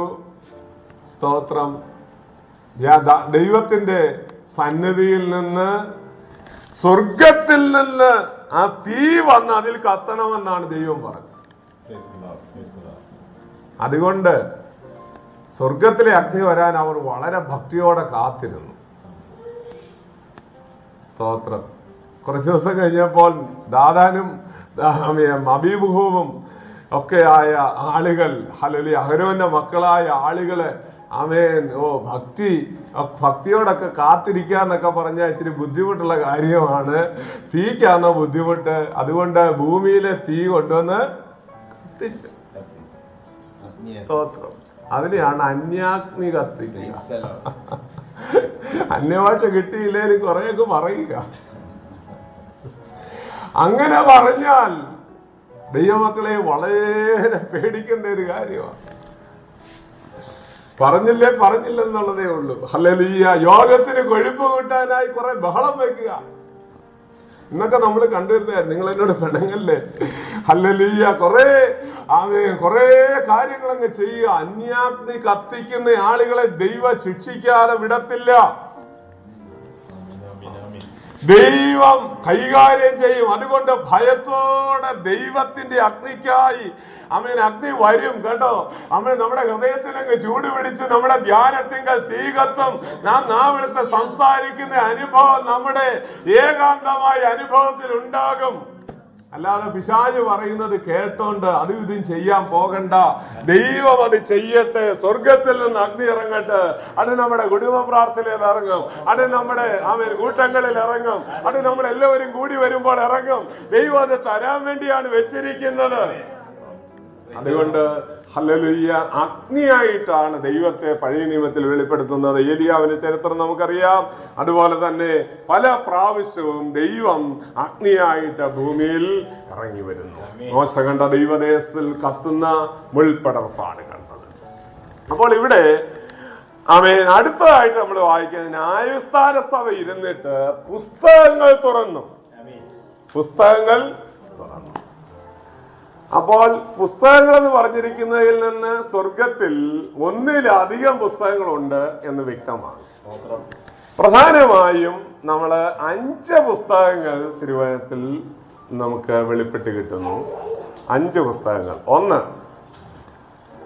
56 സങ്കീർത്തനം എടുക്കാം. അതിന്റെ 8-ാം വാക്യം. അവിടെ ഹല്ലേലൂയ, സ്വർഗത്തിലൊരു പുസ്തകമുണ്ട്. അതെന്തോ എഴുതാനുള്ള പുസ്തകം എന്നറിയാമോ? നീ എന്റെ ഉഴൽച്ചകളെ എണ്ണുന്നു, എന്റെ കണ്ണുനീർ നിന്റെ തുരുത്തിയിലാക്കി വെക്കണം, അത് നിന്റെ പുസ്തകത്തിൽ ഇല്ലയോ? ദൈവത്തിന് നന്ദിയോടെ സ്തോത്രം. അപ്പോൾ ഞാനും ഷീജയും കൂടെ ഈ പ്രസംഗിക്കുന്ന വിഷയത്തെ സംബന്ധിച്ചൊന്നും ഡിസ്കസ് ചെയ്യാറില്ല. എന്നാൽ ഇന്ന് രാവിലെ നിങ്ങൾ ശ്രദ്ധിച്ചു കാണും, പ്രാർത്ഥിച്ചു വന്നപ്പോൾ ദൈവാത്മാവിനെ തെറ്റുപറ്റുകയില്ല. ഹല്ലേലൂയ. നമ്മള് പ്രാർത്ഥിച്ചപ്പോൾ പ്രിയപ്പെട്ടവൾ ഇങ്ങനെ പ്രാർത്ഥിച്ചു. നിങ്ങൾ ശ്രദ്ധിച്ചു കാണും, നമ്മുടെ എല്ലാവരുടെയും കണ്ണുനീര് സ്വർഗത്തിലെ പുസ്തകത്തിലുണ്ട്. അവിടെ ഒരു തുരുത്തി വെച്ചിട്ടുണ്ട്. അവിടെ നിറയുമ്പോൾ മറുപടി ഉണ്ട്. ഹല്ലേലൂയ. അതുകൊണ്ട് സ്വർഗത്തിൽ നമ്മുടെ കണ്ണുനീരൊന്നും വൃഥാവല്ല. അതുകൊണ്ട് സ്വർഗത്തിലെ 1-ാമത്തെ പുസ്തകം കണ്ണുനീര് എഴുതാനുള്ള പുസ്തകമാണ്. 2-ാമത് മലാക്കി പ്രവചനം 3:16. അത് നിങ്ങൾക്ക് സുപരിചിതമായ വാക്യമാണ്. അന്ന് യഹോവ ഭക്തന്മാർ തമ്മിൽ സംസാരിച്ചു, യഹോവ ശ്രദ്ധ വെച്ച് കേട്ടു. അപ്പോൾ സ്മരണയുടെ പുസ്തകം, തന്നെ ഭയപ്പെടുന്നവർക്ക് വേണ്ടിയും തന്നെ സ്മരിക്കുന്നവർക്ക് വേണ്ടിയും അവന്റെ സന്നിധിയിൽ ഒരു സ്മരണ പുസ്തകം വെച്ചിരിക്കുന്നു. അപ്പോൾ 2-ാമതായിട്ട് സ്മരണയുടെ പുസ്തകം അഥവാ ഓർമ്മയുടെ പുസ്തകം. 3-ാമതായിട്ട് തിരുവചനം പറയുന്നത് ജീവപുസ്തകം. വെളിപ്പാട് പുസ്തകം 20-ാം അധ്യായത്തിന്റെ 15-ാം വാക്യം. ജീവപുസ്തകം. ഫിലിപ്പിയ ലേഖനം 4-ാം അധ്യായത്തിന്റെ 3-ാം വാക്യം കൂടെ എഴുതുക. അവിടെ പറയുന്നു, ക്ലേമന്ത് മുതലായ സ്ത്രീ ജീവപുസ്തകത്തിൽ പേരെഴുതിയിട്ടുള്ള ക്ലേമന്ത് മുതലായ സ്ത്രീകളും എന്നോടുകൂടെ സുവിശേഷ ഘോഷണത്തിൽ പോരാടിയിരിക്കുന്നു. അപ്പോൾ ജീവപുസ്തകം എന്ന് പറഞ്ഞൊരു പുസ്തകമുണ്ട് 3-ാമതായിട്ട്.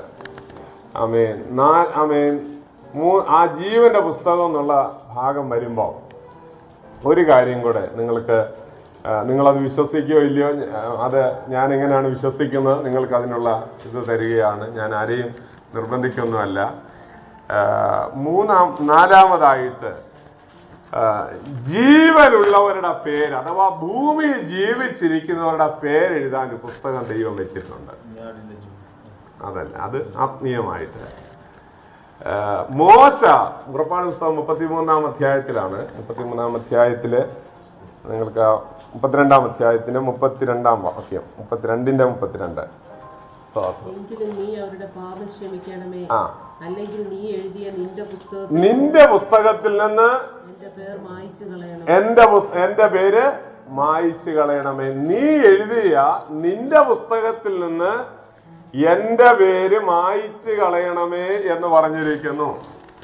അതിന്റെ ശരിയായിട്ടുള്ള മീനിങ് ബുക്ക് ഓഫ് ലിവിംഗ് എന്നാണ്. അതിന്റെ ബുക്ക് ഓഫ് ലിവിംഗ് ഇംഗ്ലീഷില് ശിലമാമ എന്തോ അവിടെ എഴുതിയിരിക്കുന്നത്? ഔട്ട് ഓഫ് ദ ബുക്ക് എന്നേ ഉള്ളൂ. അപ്പോൾ അതിന്റെ ശരിയായിട്ടുള്ള original meaning book of living അഥവാ ജീവിച്ചിരിക്കുന്നവരുടെ പേരെഴുതാൻ, ഭൂമിയിൽ ജീവിച്ചിരിക്കുന്നവരുടെ പേരെഴുതാൻ. ഇനി നിങ്ങൾ ഓർക്കണം, ഈ മോശ അന്നേരം പ്രാർത്ഥിക്കുന്നത്, ഞാൻ അതുകൊണ്ട് അങ്ങനെ വിശ്വസിക്കുന്നത് പറയാൻ കാരണം, നിങ്ങൾക്ക് സ്വാതന്ത്ര്യമുണ്ട്, നിങ്ങൾക്ക് എങ്ങനെയും വിശ്വസിക്കാം. ഞാൻ അങ്ങനെ പറയാൻ കാരണം, സ്തോത്രം, ജീവന്റെ പുസ്തകത്തിൽ നിന്ന് എന്റെ പേര് മായ്ച്ചു കളയണമെന്നല്ല പറഞ്ഞത്. അങ്ങനെയാണോ അവിടെ വായിച്ചത്? നീ എഴുതിയ നിന്റെ പുസ്തകത്തിൽ നിന്ന് എന്റെ പേർ മായ്ച്ചു കളയണമേ. നമ്മൾ മുമ്പേ പഠിച്ച ജീവന്റെ പുസ്തകം എന്ന് പറയുന്നത് രക്ഷിക്കപ്പെടുന്നവരുടെ പേരെഴുതുന്ന പുസ്തകമാണ്. ജീവൻ പ്രാപിക്കുന്നവരുടെ പേരെഴുതാൻ വെച്ചിരിക്കുന്ന പുസ്തകമായതുകൊണ്ടാണ് ജീവപുസ്തകം എന്ന് പേര് വന്നിരിക്കുന്നത്. അതുകൊണ്ടാണ് ദൈവവചനത്തിൽ പറഞ്ഞിരിക്കുന്നത്, മരിച്ചവർ തങ്ങളുടെ മരിച്ചവരെ കുഴിച്ചിടട്ടെ, നീയോ പോയി ദൈവരാജ്യം പ്രസംഗിക്കുക എന്ന് പറഞ്ഞാൽ നമുക്കറിയാം, മരിച്ചവരാരും വന്ന് മരിച്ചവരെ കുഴിച്ചിടത്തില്ല. എല്ലാം ആത്മീയമായിട്ട് മരിച്ചു കിടക്കുന്ന ആളുകളാണ്. അങ്ങനെയുള്ളവരെ കുഴിച്ചിടട്ടെ, ജീവൻ പ്രാപിച്ച നീ പോയി വേല ചെയ്യാനല്ലയോ കർത്താവ് പറഞ്ഞത്. ആമേൻ. അതുപോലെ തന്നെ മറ്റൊരു ഉദാഹരണമാണ്, മുടിയനായ പുത്രൻ മടങ്ങി വരുമ്പോൾ അവനെ കുറിച്ച് പറയുന്നു, ഈ എന്റെ മകൻ മരിച്ചവനായിരുന്നു, ഇപ്പോൾ ജീവിച്ചിരിക്കുന്നു. സ്തോത്രം, ഹല്ലേലൂയ. അപ്പോൾ ഇവിടെ നമ്മൾ ശ്രദ്ധിക്കുക, ഈ മോശ പറയുന്നത് നീ എഴുതിയ നിന്റെ പുസ്തകത്തിൽ നിന്ന് മായ്ച്ചു കളയണമെന്ന് പറയുന്നത്, അവൻ എന്റെ സ്വർഗത്തിൽ നിന്ന് അങ്ങ് നരകത്തിലോട്ട് വിടണമേ നല്ല പ്രാർത്ഥിക്കുന്നത്. പിന്നെയോ മറ്റുള്ളവരെല്ലാവരും പാപം ചെയ്ത് നശിച്ചു പോകുന്നത് പോലെ എന്റെ ജീവനെ ഇപ്പൊ നീ അങ്ങ് ബുക്ക് ഓഫ് ലിവിംഗ്. അതുകൊണ്ടാണ് ഞാൻ അങ്ങനെ വിശ്വസിക്കുന്നതെന്ന് പറയാൻ കാരണം. Praise the Lord, praise the Lord. ഈ ഭൂമിയിൽ അതെ, പഴയ നിയമകാലത്തെ കാര്യമാണ്. എന്നാലും ജീവപുസ്തകത്തിന് വ്യത്യാസം വരുന്നില്ല. പഴയ നിയമത്തിലും പുതിയ നിയമത്തിലും ജീവന്റെ പുസ്തകത്തിൽ വ്യത്യാസം വരുന്നില്ല. അന്ന് യാഗം കഴിച്ച നിയമം ചെയ്ത അവന്റെ വിശുദ്ധന്മാര് അവന്റെ സന്നിധിയിൽ ആണ്. അപ്പോൾ ഇവിടെ നമ്മള് അങ്ങനെ ഒരു പുസ്തകം കൂടെ തിരുവചനത്തിലുണ്ട്. ഹല്ലേലൂയ. അപ്പോൾ ബുക്ക് ഓഫ് ലിവിംഗ്. അപ്പോൾ 4 കാര്യങ്ങളായി. 5ാമതായിട്ട് മറ്റൊരു പുസ്തകം വെളിപ്പാട് പുസ്തകം 20-ാം അധ്യായത്തിന്റെ 12-ാം വാക്യത്തിൽ ഒരു കാര്യം പറഞ്ഞിരിക്കുന്നു. മരിച്ചവർ അകാലവൃദ്ധർ സിംഹാസനത്തിന് മുൻപിൽ നിൽക്കുന്നതും കണ്ടു. പുസ്തകങ്ങൾ തുറന്നു, ജീവന്റെ പുസ്തകം എന്ന മറ്റൊരു പുസ്തകവും തുറന്നു. അടുത്ത വാക്യം, പുസ്തകങ്ങളിൽ എഴുതിയിരിക്കുന്നതിനനുസരിച്ച് അടുത്തുള്ള മരിച്ചവർക്ക് അവരുടെ പ്രവർത്തികൾക്കനുസരിച്ചുള്ള ന്യായവിധി ഉണ്ടായി. അപ്പോൾ പുസ്തകം തുറന്നു എന്നല്ല, പുസ്തകങ്ങൾ തുറന്നു. അപ്പോൾ വേറൊരു പുസ്തകം പ്രവർത്തികൾ എഴുതുന്നതിന് വേണ്ടി, അല്ലെങ്കിൽ മനുഷ്യർ ഈ ഭൂമിയിൽ ചെയ്യുന്ന പ്രവർത്തികളെല്ലാം എഴുതാൻ ഒരു പുസ്തകം സ്വർഗത്തിൽ വെച്ചിട്ടുണ്ട്.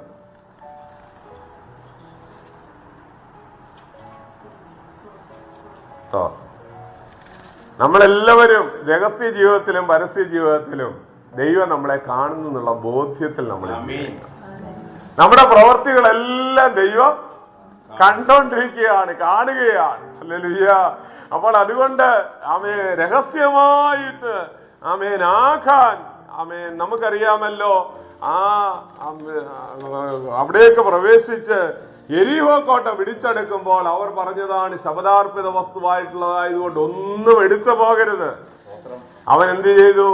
50 ശേക്കൽ ഒരു പൊൻകട്ടിയും 50 ശേക്കൽ വെള്ളിയും ഒരു ബാബിലോണിയ മേലങ്കിയും എടുത്തു. ഇത് 3ഉം കൂടെ കൊണ്ടുവന്ന് കൂടാരത്തിനകത്ത് കുഴിച്ചിട്ടു. അതിന്റെ മുകളിലാണ് ഉപവാസ പ്രാർത്ഥന നടത്തുന്നത്.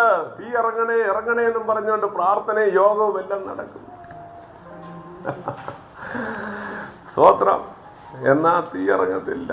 ദൈവവചനം പറയുന്നത് ഹല്ലേലൂയ, ആഹാനെ പിടിക്കാനായിട്ട് ചീട്ടിട്ടു. ആദ്യത്തെ ഗോത്രം വീണു. ഏത് ഗോത്രമായിരുന്നു അവന്? ഓർമ്മയുണ്ടോ? യഹൂദ ഗോത്രക്കാരനായിരുന്നു. യഹൂദ ഗോത്രം പിടിക്കപ്പെട്ടു. യഹൂദ ഗോത്രം എങ്ങനെയാണ് ഈ യാത്രയിൽ എവിടാ വന്നതെന്നറിയാമോ? ഒന്നാമത് വന്നവരാ. യഹൂദ ഗോത്രക്കാരന്റെ ഗോത്രക്കാരനാണ് ആദ്യം പിടിക്കപ്പെട്ടത് എന്ന് പറഞ്ഞാൽ, അല്പം കൂടെ ഞാൻ ഇങ്ങനെ പറയും, സ്വോത്രം പറയുന്നവനെയാണ് ആദ്യം പിടിച്ചത്. യഹൂദ എന്ന വാക്കിന്റെ അർത്ഥം സ്തുതി എന്നല്ലേ? അപ്പോൾ അവനെ പിടിച്ചു. അവന്റെ കൂട്ടത്തിൽ നിന്ന് ആരാണെന്ന് അറിയണം. അതിനുവേണ്ടി ചീട്ടിട്ട് നോക്കി. സിബ്ദി കുടുംബത്തിന് കുലം ഏതാണെന്ന് അറിയണം. അതിന് സഖ്രിയ കുലത്തിന് ചീട്ട് വീണു. സഖ്രിയ കുലം പിടിക്കപ്പെട്ട് കഴിഞ്ഞപ്പോൾ വീണ്ടും ഏത് കുടുംബത്തിലാണെന്ന് അറിയണം. സിബ്ദി കുടുംബത്തിന് ചീട്ട് വീണു. അങ്ങനെയാണ് ആഖാൻ പിടിക്കപ്പെടുന്നത്. അപ്പോൾ നമ്മൾ എല്ലായ്പ്പോഴും ഓർക്കേണ്ടത്, നമ്മൾ രഹസ്യമായി ചെയ്യുന്ന കാര്യങ്ങൾ പോലും തമ്പുരാന്റെ പുസ്തകത്തിൽ അതെല്ലാം എഴുതി വെക്കുന്നുണ്ട്. ഹല്ലേലൂയ. ഹോസ്പിറ്റലിൽ നിന്ന് ചിലതൊക്കെ അടിച്ചു മാറ്റി ഡ്യൂട്ടി കഴിയുമ്പോൾ വീട്ടിലോട്ട് കൊണ്ടുപോകുമ്പോ, നേഴ്സുമാരെല്ലാം ക്ഷമിക്കണേ, ഇതിനെല്ലാം നമ്മൾ കണക്ക് ബോധിപ്പിക്കേണ്ടി വരും. കണക്ക് തമ്പുരാൻ എഴുതി വെക്കുന്നുണ്ട്. റോമാലേഖനം 2-ാം അധ്യായം എടുത്ത് 5-6 വാക്യങ്ങൾ വായിക്കാം. 2-ാം അധ്യായത്തിന്റെ 5-6 വാക്യങ്ങൾ. എന്നാൽ നിന്റെ കാഠിന്യത്താലും അനുതാപമില്ലാത്ത ഹൃദയത്താലും നീ ദൈവത്തിന്റെ നീതിയുള്ള വിധി വെളിപ്പെടുന്ന കോപ ദിവസത്തേക്ക് നിനക്ക് തന്നെ കോപം ചരതിച്ചു വെക്കുന്നു. നിനക്ക് തന്നെ കോപം ചരതിച്ചു വെക്കുന്നു. അടുത്ത വാക്യം. അവൻ ഓരോരുത്തന് അവനവന്റെ പ്രവർത്തിക്ക് തക്ക പകരം ചെയ്യും. ദൈവത്തിന്റെ മക്കളെ, ഓരോരുത്തർക്ക് അവനവന്റെ പ്രവർത്തിക്ക് തക്കതായ പകരം ചെയ്യും. വിശ്വാസികളെല്ലാവരും ഇങ്ങനെയുള്ള വിഷയങ്ങള് മനസ്സിലാക്കിയിരിക്കണം. ചെറിയ കാര്യം പോലും പിശാചിന് അവകാശം പറയാൻ ഇല്ലാത്ത വിധത്തിൽ. ഹല്ലേലൂയ. നമുക്കറിയാമല്ലോ, യോശുവ ദൈവസ്ഥനിൽ നിന്നുകൊണ്ട് പുരോഹിതനായ യോശുവ പ്രാർത്ഥിക്കാൻ നിൽക്കുമ്പോൾ സാത്താൻ എന്ന് പറയുകയാണ്, അവന്റെ ആ വസ്ത്രത്തിന്മേൽ അഴുക്ക് പുരണ്ടിരിക്കുന്നു, കരി പുരണ്ടിരിക്കുന്നു. അപ്പോൾ സാത്താൻ എന്തെല്ലാം നോക്കിക്കൊണ്ടിരിക്കുകയാണ്. നമ്മുടെ ഈ ജീവിതം ആകമാനം വലിയ ബഹളമൊക്കെ വെച്ച് ആരാധിക്കുമ്പോൾ സാത്താൻ പറയരുത്, ഇവന്റെ ആരാധനയും കയ്യടിയൊക്കെ ഇവിടെയുള്ളൂ. അങ്ങോട്ട് ഇറങ്ങി വരുമ്പോൾ എന്റെ കൂടെ നടക്കുന്നത് കള്ളത്തരങ്ങളുണ്ട്, കള്ളത്തരം പറയും, വ്യാജം കാണും, കാപട്യമാണ് എന്നൊന്ന് സാത്താൻ പറയാൻ ഇടവരുത്താതെ വേണം വിശുദ്ധിയുടെ അങ്കി നാം ധരിച്ചു കൊള്ളണം. അങ്ങനെ ഉണ്ടെങ്കിൽ മാത്രമേ നാം എടുക്കപ്പെടുകയുള്ളൂ. ഹല്ലേലൂയ. ഉടുപ്പ് മലിനമാകാത്ത കുറെ പേർ എനിക്ക് സർദീസിലുണ്ടെന്ന് കർത്താവ് പറഞ്ഞു. ദൈവത്തിന്റെ മക്കളെ, ഈ ദിവസങ്ങളിൽ ദൈവം നമ്മളെ നോക്കിക്കൊണ്ട് പറയട്ടെ, ഉടുപ്പ് മലിനമാകാത്ത കുറെ പേർ എനിക്ക് മസ്കറ്റിലുണ്ട്. അവർ വെള്ളയുടുപ്പ് ധരിച്ചുകൊണ്ട് എന്നോടുകൂടെ നടക്കും. അല്ലെങ്കിൽ നമ്മൾ ഈ പരിപാടിക്ക് പോകരുത്. വേറെ തിരിഞ്ഞ് ലോകത്തിന്റെ വിശാലമായ പല ദൈവമക്കൾക്കും പറ്റാൻ പോകുന്ന ഒരു പരാജയം ഇവിടുത്തേലും ജോലി അനുഭവിക്കാനൊക്കെ നിത്യതയിലും കാണും. എന്തൊരു ഗതികേടായിരിക്കും. അതുകൊണ്ട് എന്തായിരുന്നാലും നമ്മൾ ഈ ഇടുക്കമുള്ള വഴി തെരഞ്ഞെടുത്ത് ഇതിനകത്തൂടെ നമുക്ക് പോകാം. വലുതും സബലവുമായ വാളിൽ നമുക്ക് വേണ്ടി കർത്താവ് തുറന്നു തരും. ഹല്ലേലൂയ. അപ്പോൾ പ്രവർത്തികൾക്കുള്ള ഒരു പുസ്തകം എഴുതി വെക്കാനായ ഒരു പുസ്തകമുണ്ട്. അങ്ങനെ 5 പുസ്തകങ്ങൾ തിരുവചനത്തിൽ പ്രതിപാദിച്ചിരിക്കുന്നു. ഹല്ലേലൂയ. ഇനി മാത്രമല്ല, സ്വർഗത്തിലെ ദൈവം ഈ ദൈവജനത്തോട് എന്തെങ്കിലും ചെയ്യുന്ന ആളുകളുടെ അവരുടെ കുറ്റങ്ങളും അവരുടെ പാവങ്ങളും എഴുതി വെക്കാൻ വേണ്ടി സ്വർഗത്തിൽ ഒരു പുസ്തകം വെച്ചിട്ടുണ്ട്. സംഖ്യാപുസ്തകം എടുത്താട്ട്, ആവർത്തന പുസ്തകം 32-ാം അധ്യായത്തിന്റെ 33-ാം വാക്യം ഒന്ന് വായിക്കാം. 33-ാം വാക്യം.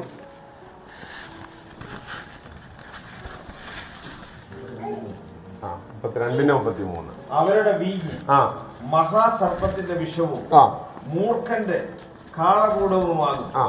ഇത് എന്റെ അടുക്കൽ സംഗ്രഹിച്ചു. ഇത് എന്റെ അടുക്കൽ സംഗ്രഹിച്ചും എന്റെ ഭണ്ഡാരത്തിൽ മുദ്രയിട്ടും ഇരിക്കുന്നില്ലയോ? ഇസ്രായേൽ മക്കളുടെ യാത്രയുടെ ഇടയിൽ വാക്യം കിട്ടിയോ എല്ലാവർക്കും? 32-ന്റെ 34 സ്തോത്രം. 32 മുതൽ 33 34 വാക്യങ്ങൾ. ഹല്ലേലൂയ. അപ്പോൾ അത് ദൈവത്തിന്റെ സന്നിധിയിൽ അവനിങ്ങനെ സംഗ്രഹിച്ച് വെച്ചിരിക്കുകയാണെന്നാണ് അവിടെ പറഞ്ഞിരിക്കുന്നത്. അപ്പോൾ ദൈവത്തിന്റെ സന്നിധിയിൽ ആമേൻ ഈ പുസ്തകങ്ങൾ തുറന്നു എന്ന് പറയുമ്പോൾ ദൈവത്തിന്റെ സന്നിധിയിൽ 6 പുസ്തകങ്ങൾ ഇതും കൂടെ ചേർത്ത് നമുക്ക് പഠിക്കുവാൻ കഴിയും. ദൈവജനത്തിനെതിരായി ശത്രുക്കൾ ചെയ്യുന്നതിന്റെ എല്ലാം തമ്പുരാൻ നോട്ട് ചെയ്തു വെക്കും. ഹല്ലേലൂയ. നമുക്കറിയാമല്ലോ, ദൈവം ഉടനെ ശിക്ഷിക്കത്തില്ല, പിന്നീടായിരിക്കും കൊടുക്കുന്നത്. ഹല്ലേലൂയ. നിങ്ങൾക്കൊക്കെ കുഞ്ഞുങ്ങളുള്ളവരാണല്ലോ. ആമേൻ. ചിലതൊക്കെ നമ്മൾ നോട്ട് ചെയ്ത് വെച്ചിട്ട് പിന്നൊരു പിടി. അപ്പോൾ ഉടനെ ആമേൻ തമ്പുരാന് ദൈവമക്കൾക്ക് ബാലശിക്ഷ കൊടുക്കും. ദൈവമക്കൾക്ക് കുറെ കാലം കഴിഞ്ഞിട്ടല്ല ശിക്ഷിക്കുന്നത്. 50 വർഷം മുമ്പേ ചെയ്തതിനൊന്നും ഇപ്പൊ അടിക്കത്തില്ല. സ്തോത്രം. ബാലശിക്ഷ കൊടുക്കും. ഹല്ലേലൂയ. ഇപ്പോൾ ഞാൻ എന്റെ മോനെ വിളിച്ച് അവൻ സ്കൂളിൽ നിന്ന് വരുമ്പോൾ പിടിച്ചിട്ട് 2-3 അടിയെ കൊടുക്കുകയാണ് എന്നിരിക്കട്ടെ. അവൻ ചോദിക്കുക, പക്ഷേ എന്നെ എന്തിനാ ഇപ്പൊ അടിക്കുന്നത്? അപ്പോൾ അവനോട് പറയാണ്, 2005 ഒക്ടോബർ മാസം 10-ാം തീയതി നീ ഞാൻ വിളിച്ചിട്ട് വന്നോ?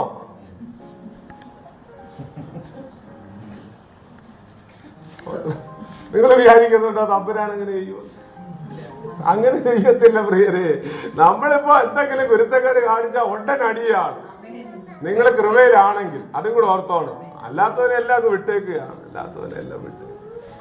ബാലശിക്ഷ തരികയാണ്. ബാലശിക്ഷ തരും. അപ്പോൾ ചില നഷ്ടങ്ങൾ വരുമ്പോൾ ദൈവത്തോട് ചോദിക്കണം, ദൈവമേ എന്താ ഈ ബാലശിക്ഷ തന്നത്? എന്താണ് എനിക്ക് ഈ മുറിവ് തന്നത്? എന്താണ് ഈ രോഗം ഇപ്പോ വന്നത്? എന്താണ് ഈ വേദന ഇപ്പോ വരാൻ കാരണം? എന്താണ് ഈ അപകടം ഇപ്പോ ഉണ്ടാകാൻ കാരണം? ഈ നഷ്ടം എന്താണ് ഇപ്പോ ഉണ്ടാകാൻ കാരണം? ബാലശിക്ഷയാ. കൗലടയന്മാരെ കർത്താവ് ശിക്ഷിക്കത്തില്ല. സ്തോത്രം. കൗലടയന്മാർ എന്ന് പറഞ്ഞാൽ അറിയാമല്ലോ എന്തുവാ? പണ്ടാരാട്ടിങ്ങനെ ബൈബിൾ ക്ലാസ് എടുത്തപ്പോ പറഞ്ഞു അത് എന്തുവാന്ന് ചോദിച്ചപ്പോ പറഞ്ഞു അതൊരുമാതിരി പാലസ്തീനിലെ ഒരുമാതിരി ഇടയന്മാരാന്ന്. സ്തോത്രം.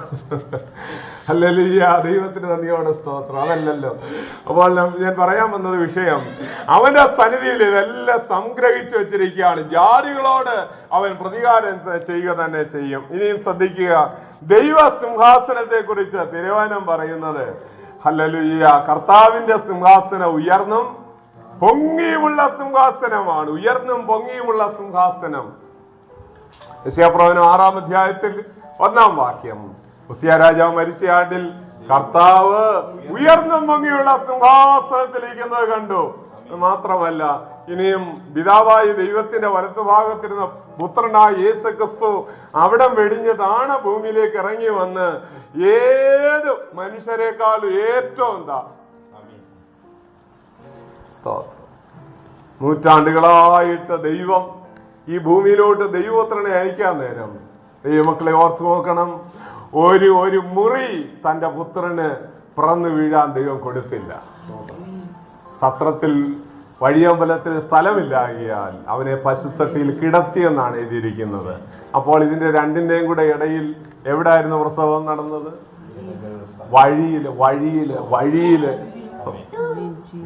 അങ്ങനെ വെടിഞ്ഞു വന്നവനായ ദൈവപുത്രൻ എന്തിനാണ് അത്രയും താണത്? ഭിക്ഷക്കാരി പോലും ആമേൻ അങ്ങനെ ഒരു ജീവിതമാണെങ്കിൽ അതിന്റെയും താഴെ ചെന്നെങ്കിലേ അവരെ ഉയർത്തി കൊണ്ടുവരാൻ അതുകൊണ്ടാണ് കർത്താവ് അങ്ങനെ ചെയ്തത്. അല്ലെങ്കിൽ കർത്താവിന് AC റൂം കിട്ടാൻ സാധ്യതയില്ലാഞ്ഞിട്ടല്ല, പിന്നെയോ അതുകൊണ്ട് ദൈവം എന്താ ചെയ്തത്?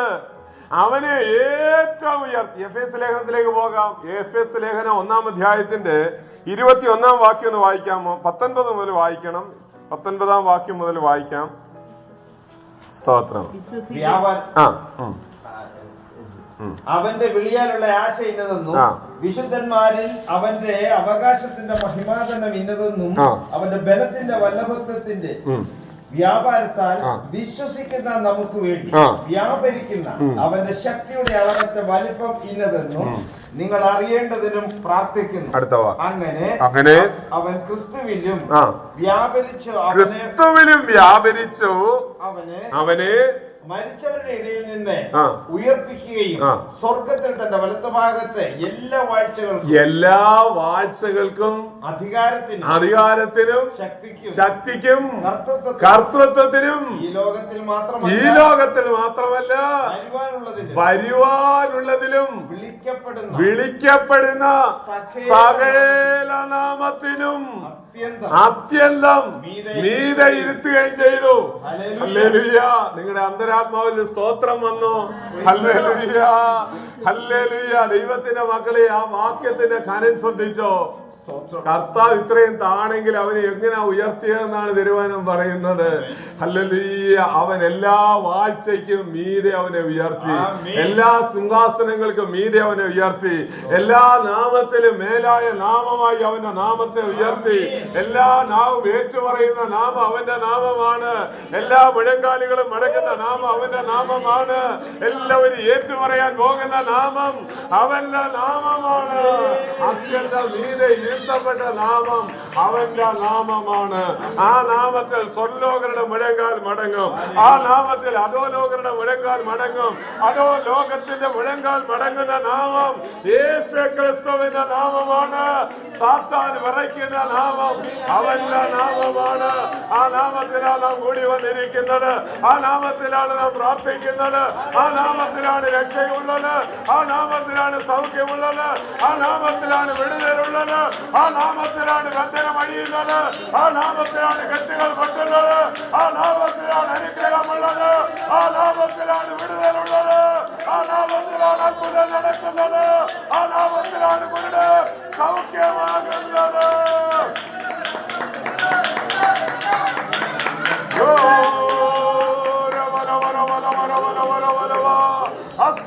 പ്രൗഢം വിടംബാരം പ്രൗഢവികര ഹന്തോന റൈഡാരകൽക്കര രൗഢവരവലവരവലവ ഹല്ലേലൂയ. Praise the Lord. ആ നാമം വഹിച്ചുകൊണ്ട് പത്രോസ് യോഹന്നാനും കൂടെ സുന്ദരമെന്ന ദേവാലയ ഗോപുരത്തിന്റെ വാതിക്കൽ ചെന്നതുകൊണ്ട് പറയുകയാണ്, പൊന്നിയും വെള്ളിയും ഞങ്ങൾക്കില്ല, ഞങ്ങളുടെ കയ്യിൽ വേറൊരു കാര്യമുണ്ട്. യേശുവിന്റെ നാമം കൊണ്ട് നീ എഴുന്നേറ്റ് നടക്ക. ആ നാമം കൊണ്ട് പറഞ്ഞു പിടിച്ചതുമല്ല, അവന്റെ നരയാണി ഉറച്ചു, അവന്റെ കാലുറച്ചു. എന്തൊരു ദൈവകൃപയാന്ന് ഞാൻ പലപ്പോഴും ഓർക്കാറുണ്ട്. നമ്മളെല്ലാവരും ആ നാമത്തിന്റെ ശക്തി അറിയാത്തത് കൊണ്ടാണ്.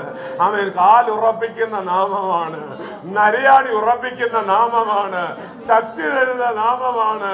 ഹല്ലേലൂയ. അവന്റെ കയ്യിലോട്ട് പിടിച്ചപ്പോൾ ഇലക്ട്രിക് ഷോക്ക് അടിക്കുന്നത് പോലൊരു ദൈവശക്തി അവനിലേക്ക് പ്രവഹിച്ചു.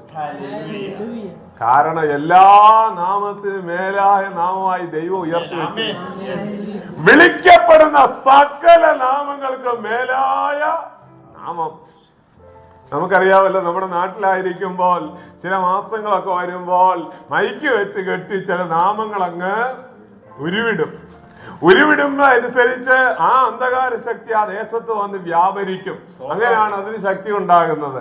അവരുടെ നാമം കണ്ടിന്യൂസ് റിപ്പീറ്റ് ചെയ്യുമ്പോൾ, ആ നാമങ്ങൾ കണ്ടിന്യൂസ് റിപ്പീറ്റ് ചെയ്യുമ്പോൾ അതിനുമേൽ ശക്തി വ്യാപരിക്കുമെന്നാണ് അവർ വിശ്വസിക്കുന്നതും അതാ നടക്കുന്നതും. എന്നാൽ അതിന്റെ എല്ലാ മീതെ വേറൊരു നാമമുണ്ട്. അത് യേശുവിന്റെ നാമമാണ്. അതുകൊണ്ടാണ് ദൈവമക്കൾ കൂടി വന്ന് ആ നാമത്തെ ഉയർത്തണമെന്ന് പറയുന്നത്. കർത്താവ് പറഞ്ഞു, ഞാനോ ഭൂമിയിൽ നിന്ന് ഉയർത്തപ്പെട്ടാൽ സകലരെയും എങ്കിലേക്ക് ആകർഷിക്കും. ആ നാമത്തിന് ശക്തിയുണ്ട്. ഹല്ലേലൂയ. ദൈവത്തിന് നന്ദിയോടെ സ്തോത്രം. അതുകൊണ്ട് സിംഹാസനം കർത്താവിന് ദൈവം കൊടുത്തിരിക്കുന്നു, അത്യന്തം മീതെ ദൈവം ഇരുത്തിയിരിക്കുന്നു. അപ്പോൾ നമ്മൾ ഈ ഭാഗത്ത് 9-10 വാക്യങ്ങൾ വായിക്കുമ്പോൾ, ഹല്ലേലൂയ, ദാനിയേൽ പ്രവചനം 7-ാം അധ്യായത്തിന്റെ 9-10 വാക്യങ്ങൾ വായിക്കുമ്പോൾ അവിടെ ആ ഭാഗം 3-4 കാര്യങ്ങൾ അഗ്നി നദിയെ കുറിച്ചും അവന്റെ സിംഹാസനത്തെ കുറിച്ചും അവന്റെ വെള്ള ഉടുപ്പിനെ കുറിച്ചും എല്ലാം അവിടെ അവന്റെ കാലിന് കീഴെയുള്ള തീയെ കുറിച്ചും അഗ്നി നദിയെ കുറിച്ചും എല്ലാം നമ്മൾ ചിന്തിച്ചു. എന്നാൽ 11-ാം വാക്യത്തിൽ നമ്മൾ കാണുന്നത്, 11-ാം വാക്യം എന്ന് വായിച്ച്, കൊമ്പ് സംസാരിച്ച വലിയ വാക്കുകളുടെ ശബ്ദം നിമിത്തം ഞാൻ അന്നേരം നോക്കി, അവർ മൃഗത്തെ കൊല്ലുകയും അതിന്റെ ഉടലിനെ നശിപ്പിച്ച് തീയിലിട്ട് ചുട്ടുകളയുകയും ചെയ്യുവോളം ഞാൻ നോക്കിക്കൊണ്ടിരുന്നു. ഹല്ലേലൂയ. ഈ സിംഹാസനം എല്ലാം ദൈവത്തിന്റെ സിംഹാസനം. ഇതിന്റെ ഇടയ്ക്ക് എന്തിനാ കാണിച്ചതെന്നറിയാമോ? എന്തിനാ കാണിച്ചത്? അന്തിക്രിസ്തുവിന്റെ ഭരണവും അവന്റെ സിംഹാസനത്തെ കുറിച്ചും പറയാൻ വന്നപ്പോൾ ദൈവത്തിന്റെ സിംഹാസനത്തെ കുറിച്ചും ആമേൻ അന്തിക്രിസ്തുവിന്റെ അന്ത്യത്തെ കുറിച്ചും പറയാൻ കാരണം ഇതിന്റെ മീതെ ഉള്ള സിംഹാസനം ദൈവത്തിൻ്റെതാണെന്ന് പറയാനാണ്. Praise the Lord, praise the Lord, hallelujah. ഈ ദൈവം ഈ ഭൂമിയിലുള്ള സകല രാജ്യത്വത്തിന്മേലും വാഴുന്നു. അത് നമ്മൾ പഠിച്ചതാ, 2-ാം അധ്യായം പഠിച്ചപ്പോൾ പഠിച്ചതാ. ഭൂമിയിലുള്ള സകലത്തിന്മേലും വാഴുന്ന ദൈവം, ആ ദൈവം യേശു ക്രിസ്തുവിന് എല്ലാറ്റിനും മീതെയുള്ള സിംഹാസനം കൊടുത്തിരിക്കുന്നു.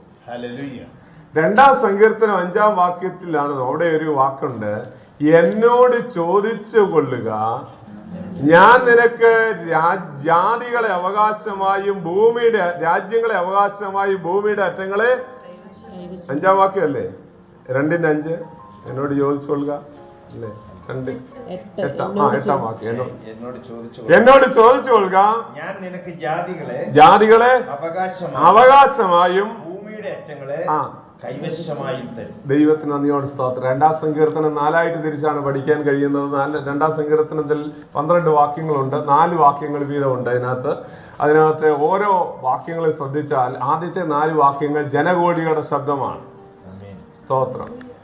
ജാതികൾ ആമേൻ കലഹിക്കുന്നതും വംശങ്ങൾ വ്യർത്ഥമായി നിരൂപിക്കുന്നതും എന്ത് എന്ന് പറഞ്ഞ് തുടങ്ങുന്ന ജനകോടികളുടെ ശബ്ദമാണ്. ഇനിയും ആമേൻ 4-ാം വാക്യം മുതൽ ഹല്ലേലൂയ പിതാവായ ദൈവത്തിന്റെ ശബ്ദമാണ്. അടുത്തതായി 6-7 ആമേൻ ആമേൻ വാക്യങ്ങൾ ആമേൻ നമ്മൾ പഠിക്കുമ്പോൾ ഹല്ലേലൂയ നമുക്ക് പഠിക്കുവാൻ കഴിയും, അത് പുത്രന്റെ ശബ്ദമാണ്.